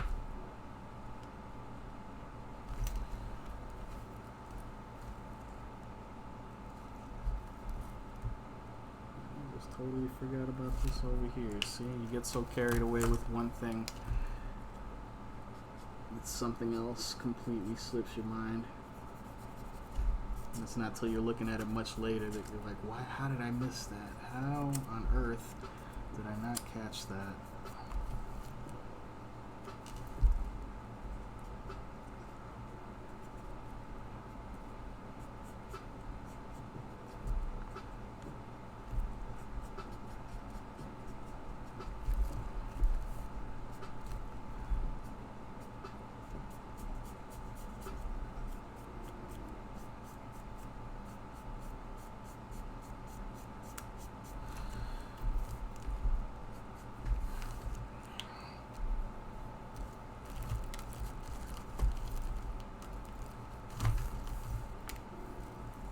See, is this dark enough to register in here? Probably not.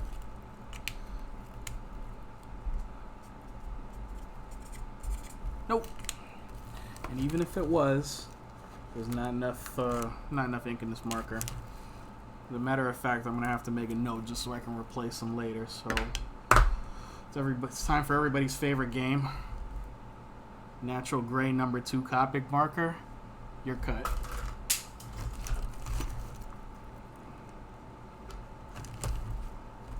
Anybody else? Nah, too pink. Let's see. Probably could have used this instead of trying to fashion my own pink from substandard paints. But that's okay. I really find myself saying that a lot lately. I wonder who I'm trying to convince.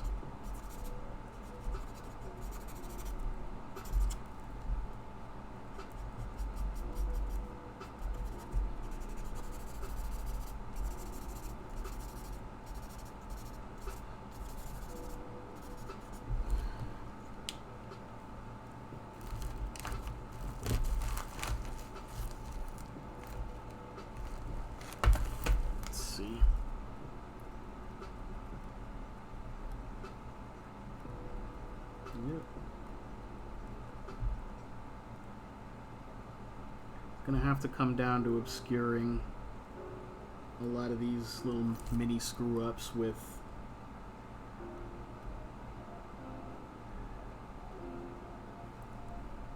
a lot of detail. I don't always like doing that. It feels like cheating to me. But at least it's something.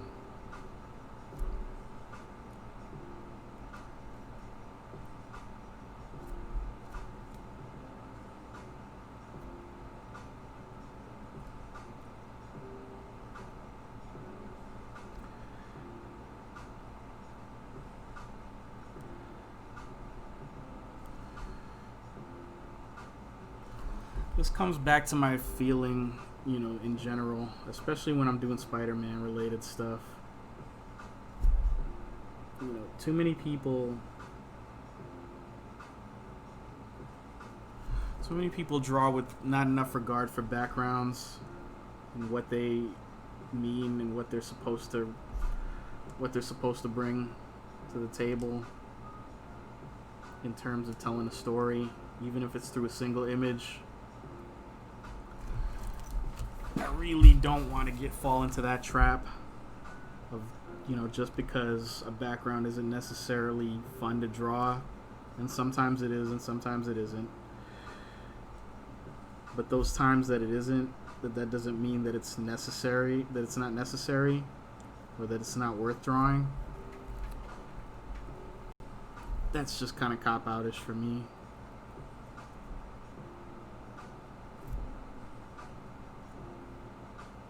I think it's an artist's responsibility, if you're drawing something that's background heavy, to make your backgrounds interesting.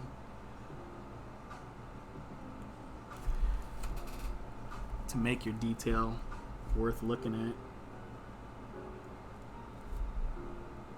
Even if it's not the focus. If it's not meant to be the focus, it shouldn't dominate your artwork.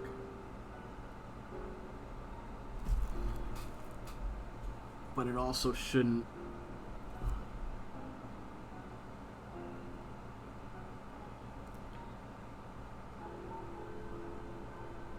be non-existent.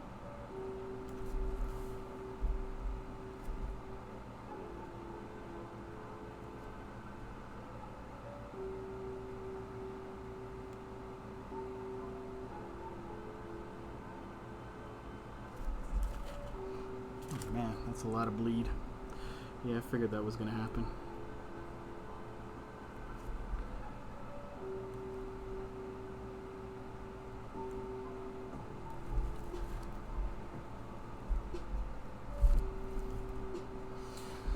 Oh, thank you, Liz. Appreciate your support. You know that.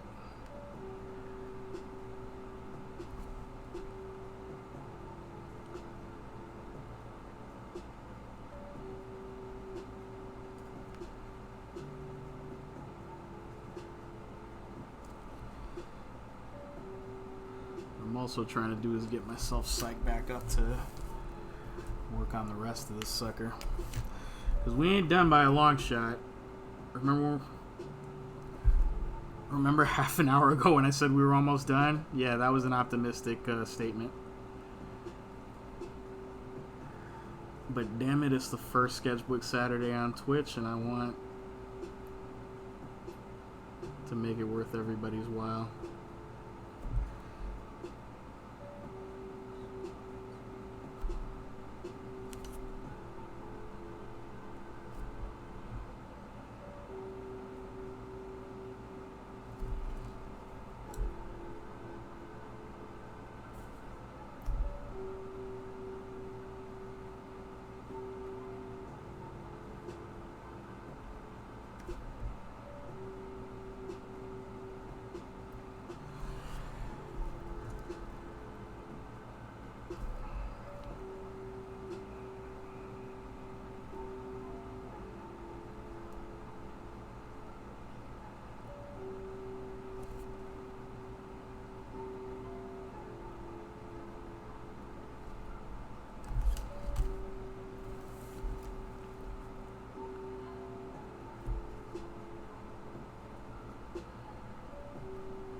Involved.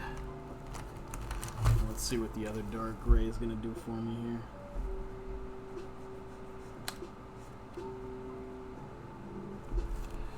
Yeah, that helps.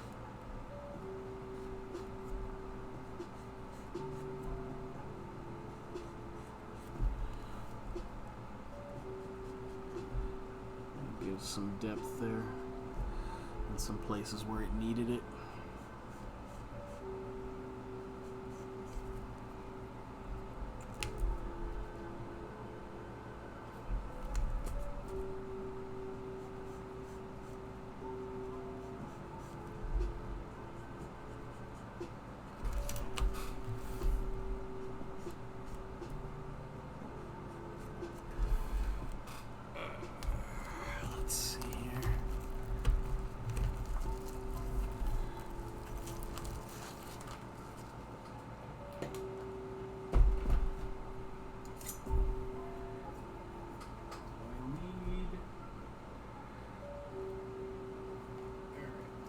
attempt to do this.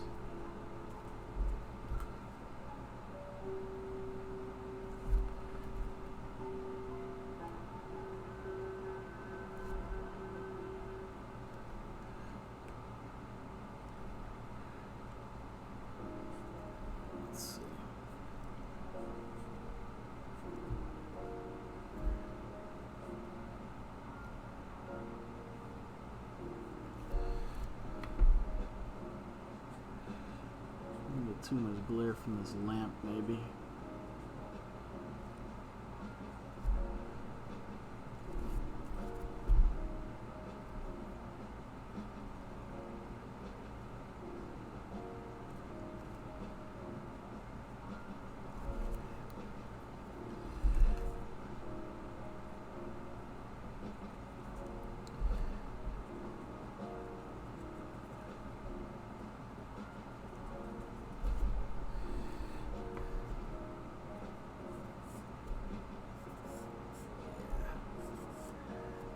Probably better off that way.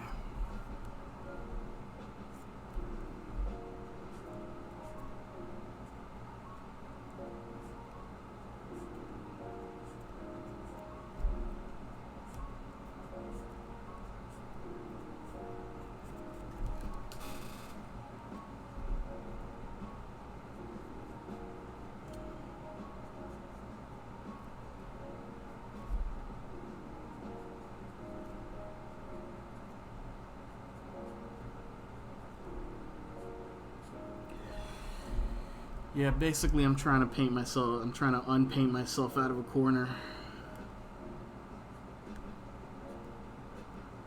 that I painted myself into when I made a bunch of perfectly good technical lines and then painted over them completely so that I couldn't see them later on when it came time to ink them.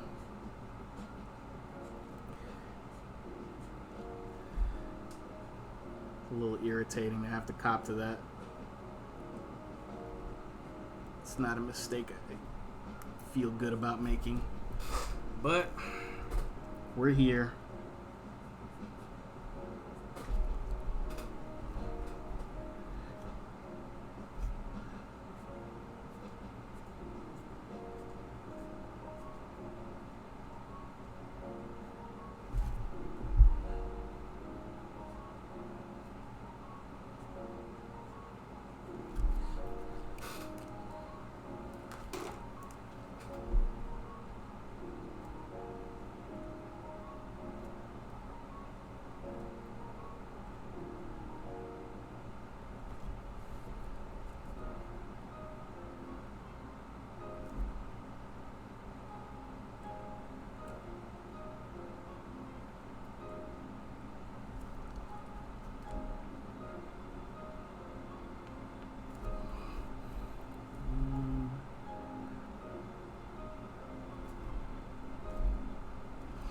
This will probably take it. This will probably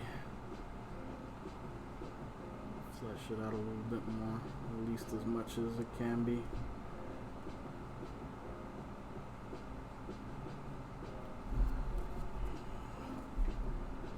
Once again, I gotta resist the urge to pull the sketchbook. To pull the sketchbook close. Because when I'm focusing on these tiny details, cut this off for a minute.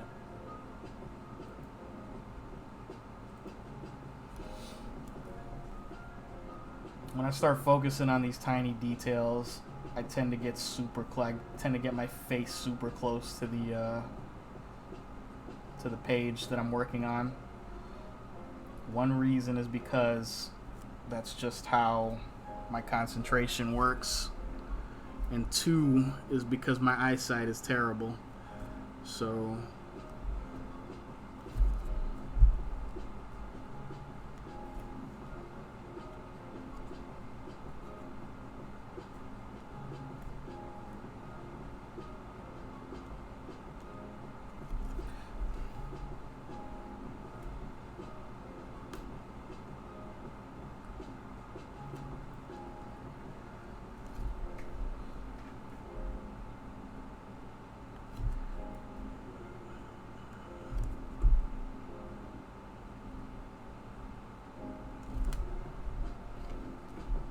Nah.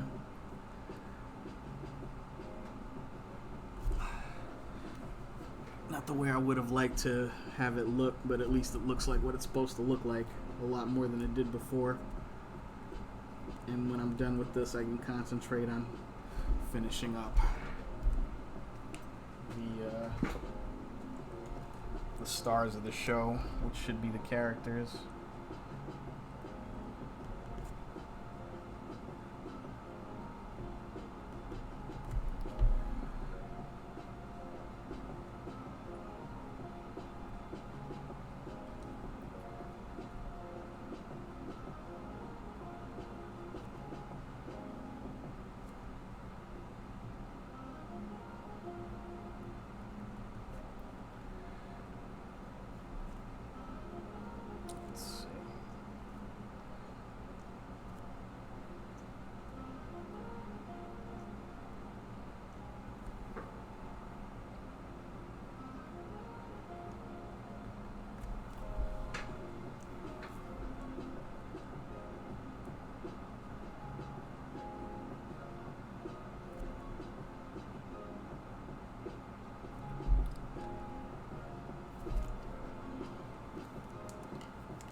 Okay. We're going to finish up on the characters in just a minute. I'm going to take a very quick break, and we'll be back.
back.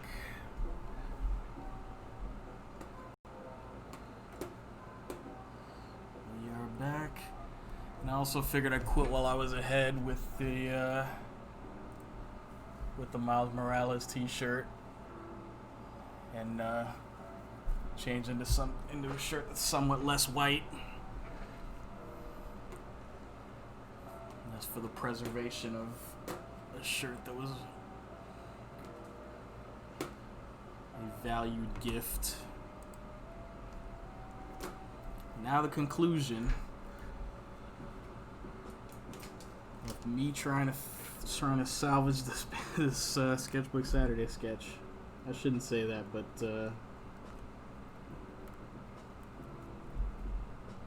me certainly trying to improve it.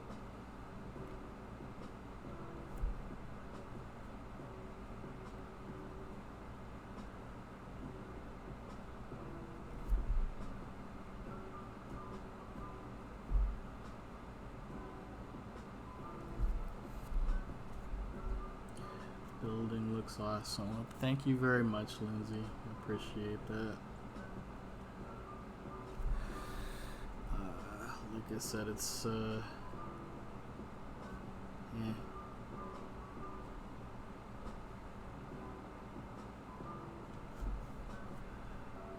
it's coming along. But once again, I'm not gonna obsess too much over a background. Under other circumstances, I'd have done this differently. So we'll just leave it at that.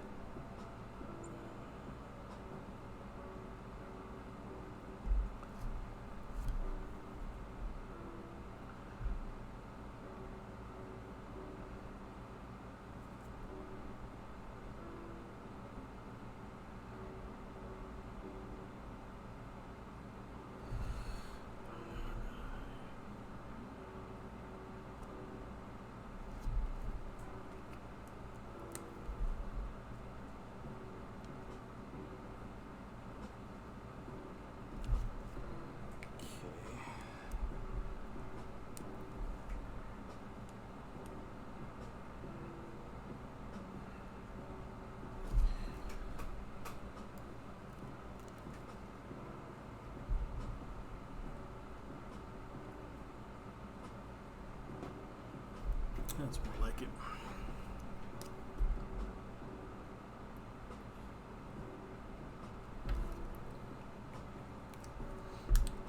Okay. Back to the subject. First of all, little executive decision to rid myself of all of these white lines, or all of these blue lines. I'm going to do a bit of a white outline here. It makes no sense in the context of this drawing just yet, but I think it will end up looking just cool enough to not look completely ridiculous. And if anything, it makes Gwen over here stand out a little bit more.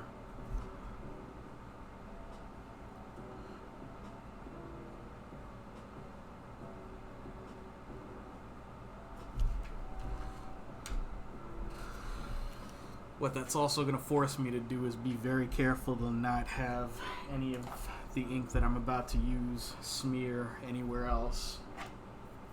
Also, I'll do it over here too.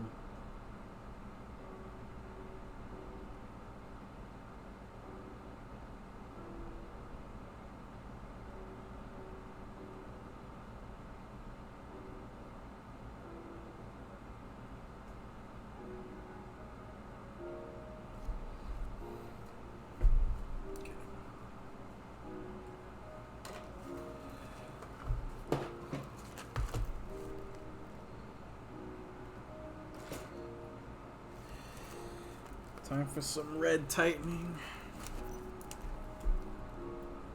Or red lightning.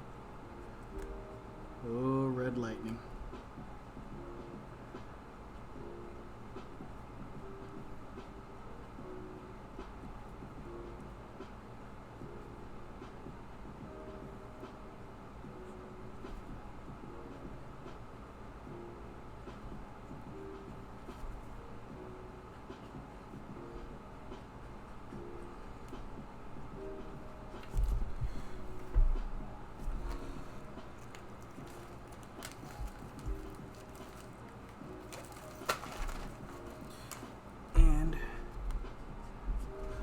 because, as I've said before, you always want to add to your highlights a hint of the color of your light source. And in the absence of that,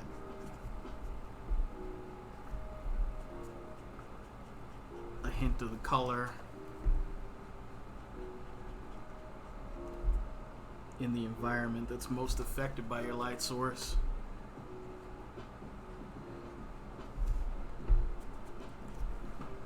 There we go.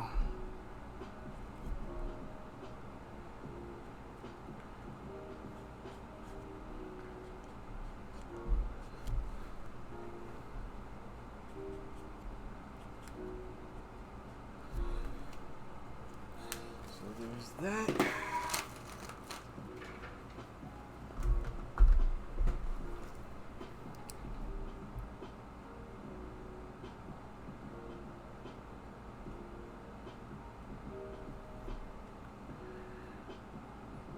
Something that I do sometimes when I feel I might have gone a little bit overboard with the shadows or with the thickness of my outlines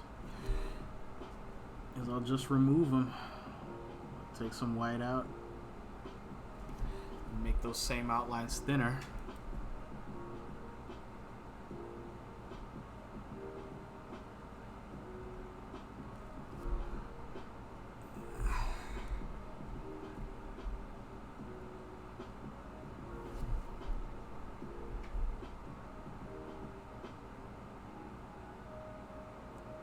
Sometimes I do tend to get carried away with that brush pen.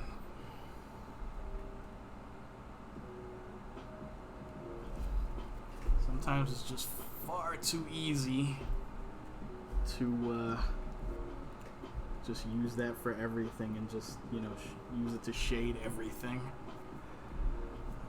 And sometimes that's what you want and it gets you exactly what you want. And sometimes you can take it a little bit too far.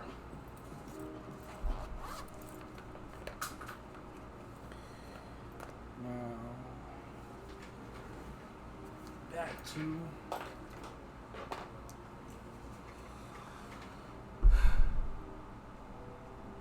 to my friends over here. And how much are you going to cooperate with me today? Let's see. So far, so good.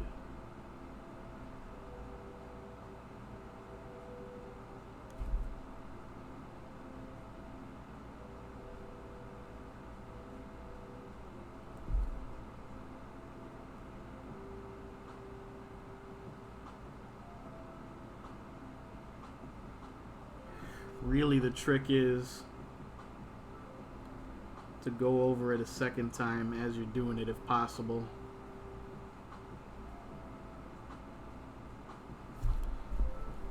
It's a little bit smarter than the way that I did it last time. I tried drawing Miles on Tuesday, which was trying to force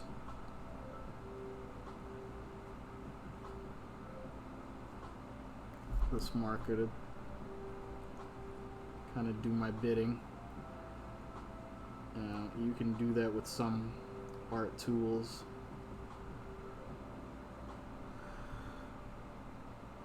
But some of these tools just sometimes have a mind of their own, and you kind of have to work with how they work as opposed to how you would prefer them to work.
That's good. I like that. I may not even outline all of that. Now, there's some web pattern on Gwen's costume as well. And the thing about that is it's a very sort of fluorescent blue. I don't think I have a completely fluorescent blue, but I think I got something close enough. Or at least I hope so. Yeah, that's this.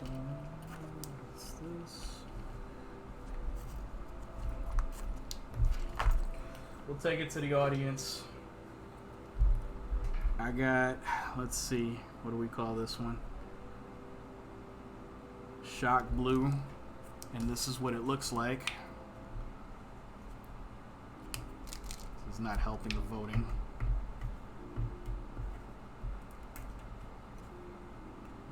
Try it here. Do that, and then we got metallic blue, which is darker but sparklier.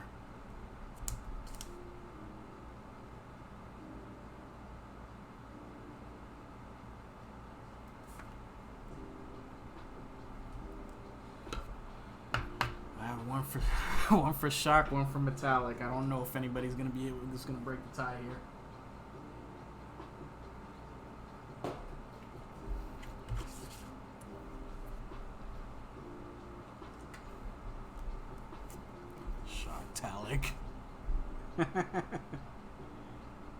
Yeah, you're gonna fit in here just fine. No Mercy podcast. You're gonna do all right here.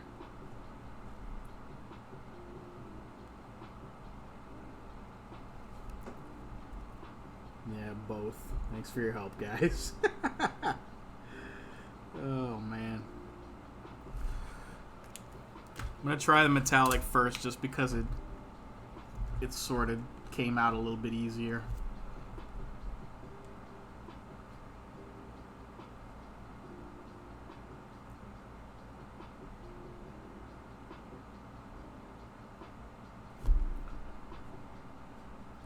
I'm not even sure how well you can see this on here.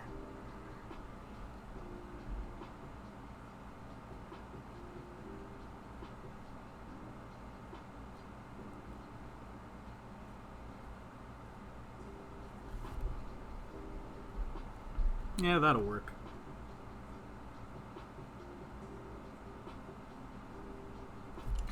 It's not a whole tremendous amount of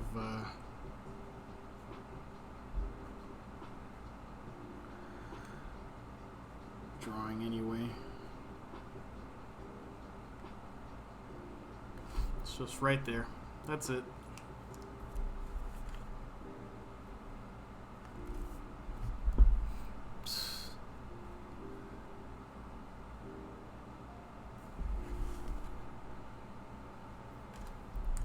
Just completely wipe this out. That's funny. Alright.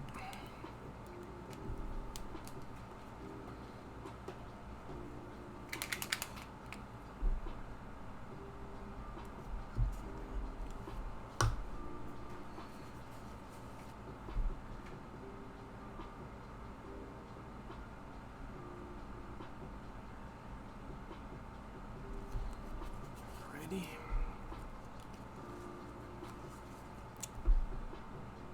Now I'm comfortable saying we're almost done.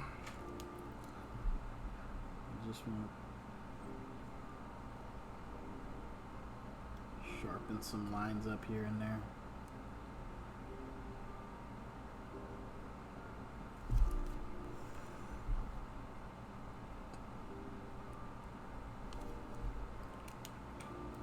Don't forget about the dot.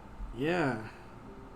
See, I might have forgot. I might have gone without doing anything with that. So,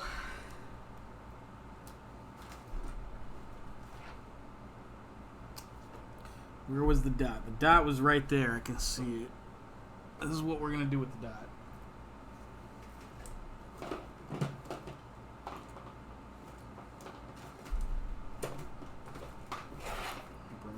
colors back into play.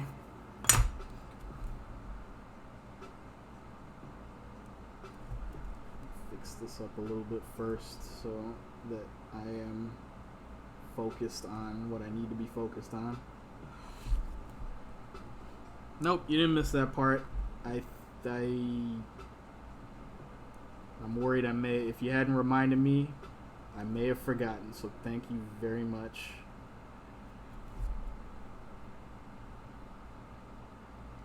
See, that's why I asked you guys to remind me, because my memory is not great when it comes to these sorts of things, and I'm sort of managing 50 things at once right now, so.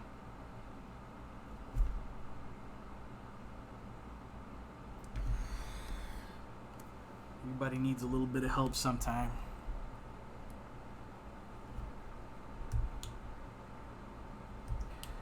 By the way,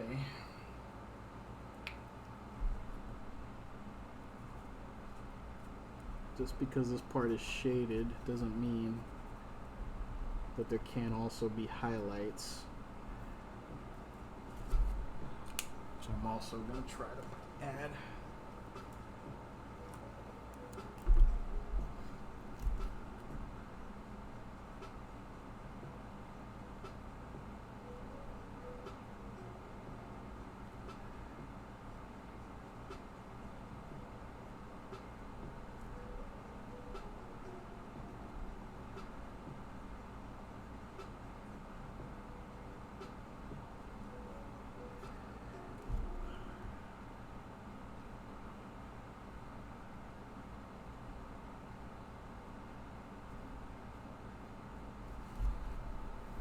Okay.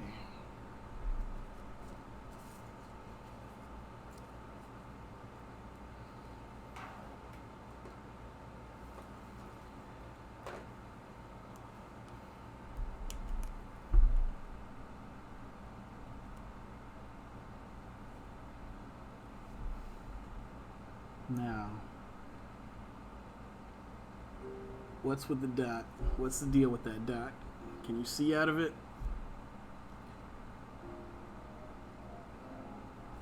To change color when you get mad?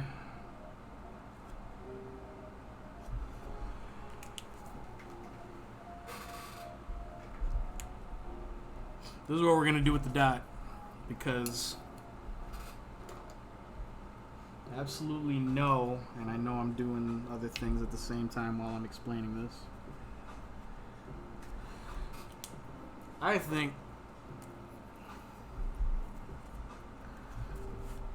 no image of two characters falling off of a building or diving off of a building or whatever you want to call it would be complete without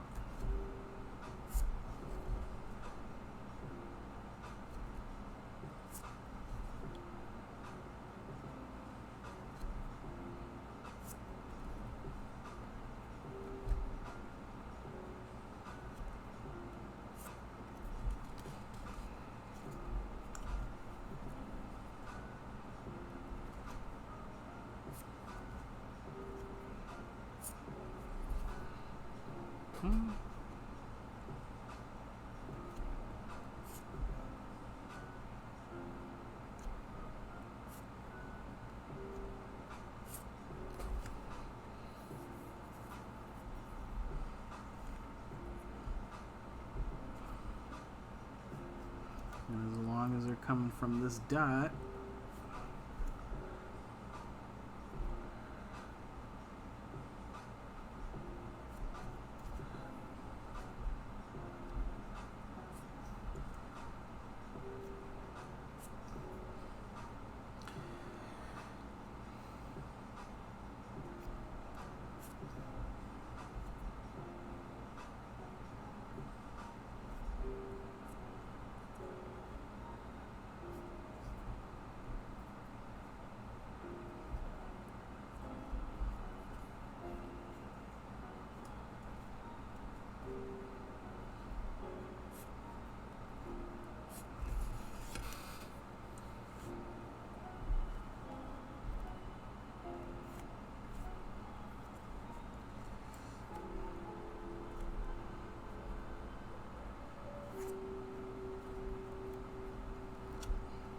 Now they do these motion lines a lot in manga.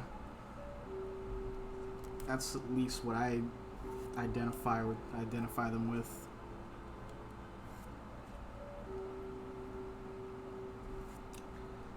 And some of the mangas that I've seen with these lines, I've seen them done by hand, and I'd still swear they were done with a computer. They're that precise.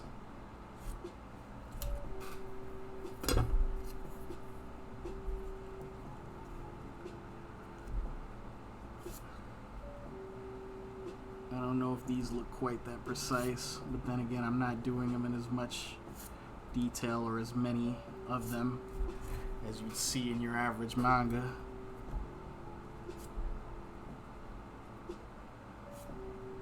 I could show you right now. Actually, here, I've got Akira in arm's length, and I always like to bust out at least one classic work of comics fiction from my bookshelf.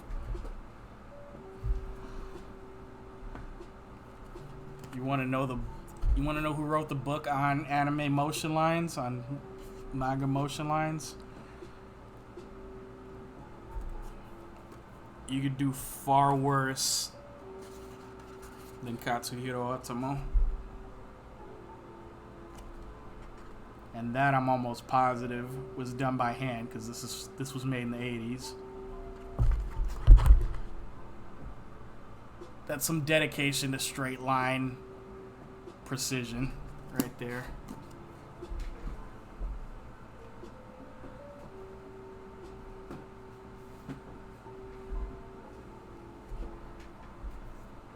That's also probably going to be far from the last time that I pull out Akira to make a point in this stream, because it's one of my favorite mangas of all time. It's basically my favorite manga of all time. It's my favorite anime movie of all time. Otomo is... I don't use the word genius very often because I don't like to, because it's usually misused and overused, but you want to talk a work of genius within comic book fiction, it's Akira. And it's Otomo.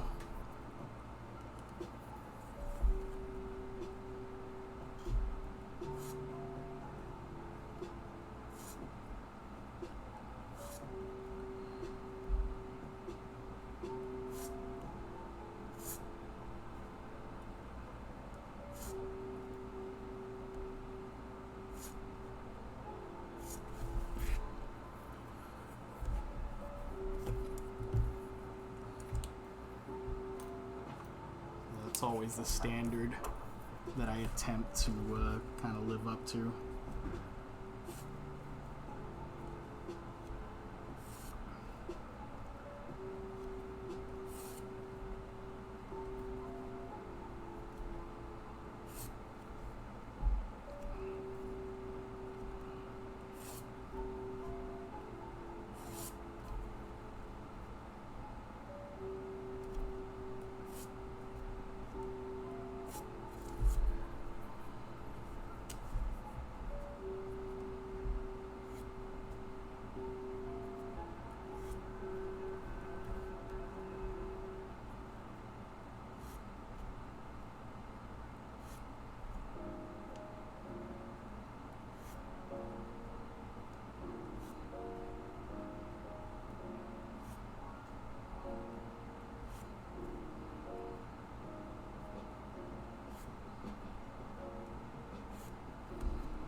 See what happens when you don't follow the dot.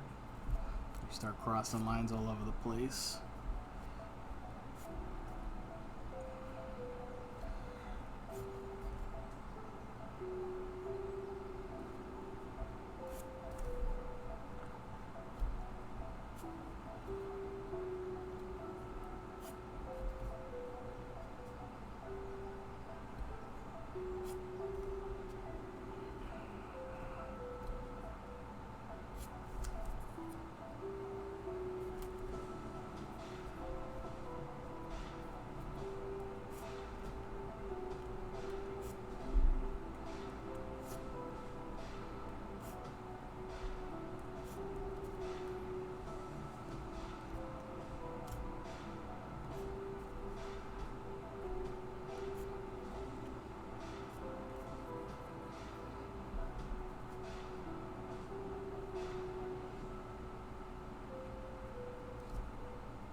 The idea is you want to use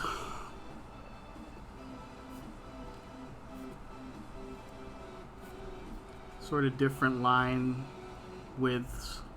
So you want to use pens of different thickness. At a glance, you may not be able to notice the sort of subtle difference in how thick the lines are.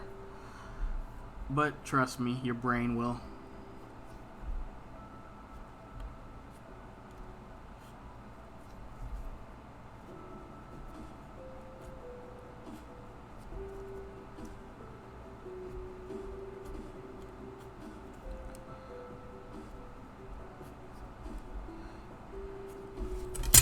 Oops.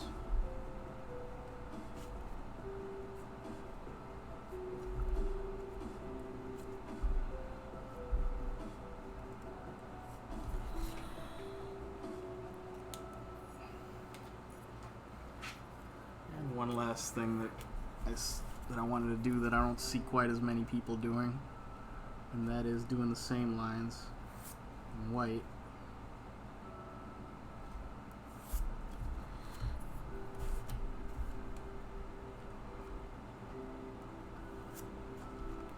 You'd be surprised what that adds to it.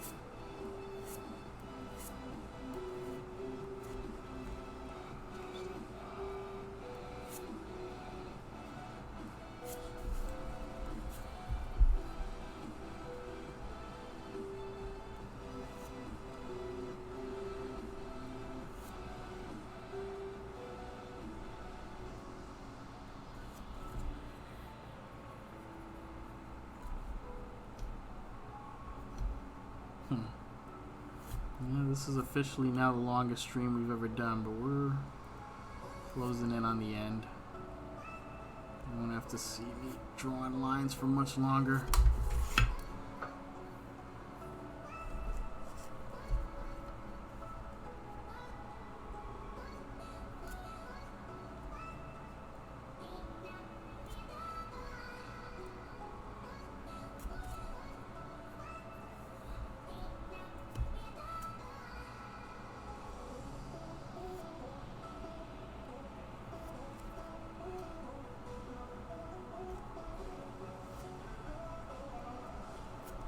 This is also probably the last Spider-Man piece I'll be doing for a little while.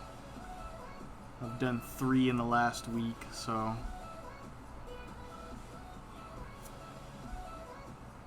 I think I've done my part. I've scratched that itch for the time being. It's never, when it comes to me, we're never too far away from Spider-Man artwork.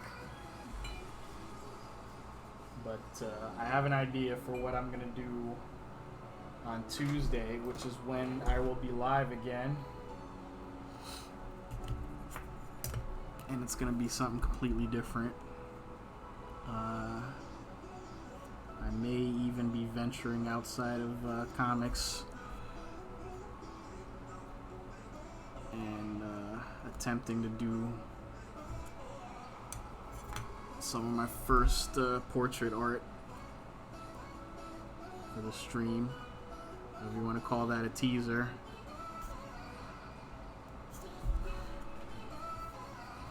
You can.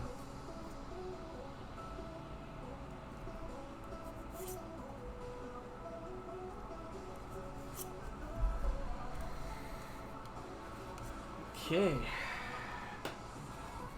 I think we're ready to call that just about done.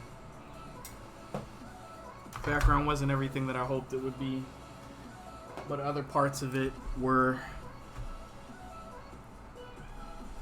Other parts of it, I think, made up for it. And, every day's a new learning experience.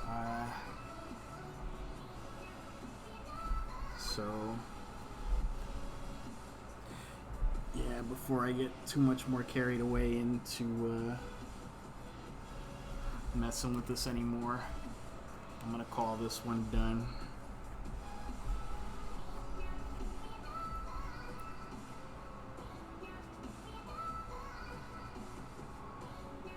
Today's the 8th.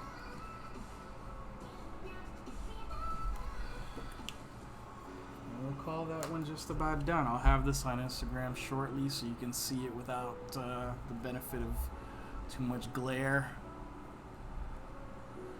And that's the first sketch in the first sketchbook of the first sketchbook Saturday of this first sketchbook. And I almost forgot this part.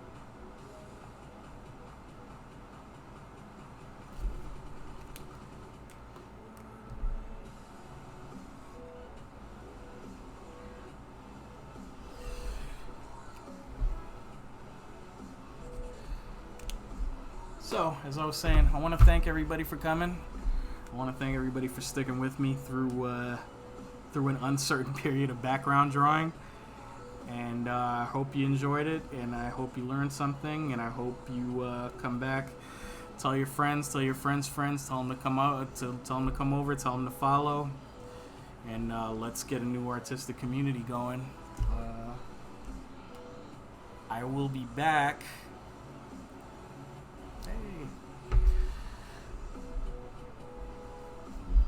There's the camera. Oh. I'll be back on Tuesday at a slightly later time. I'll be back on Tuesday at 8 p.m. And like I said, I have an idea for what I'm doing. I'm also bringing a bigger pad.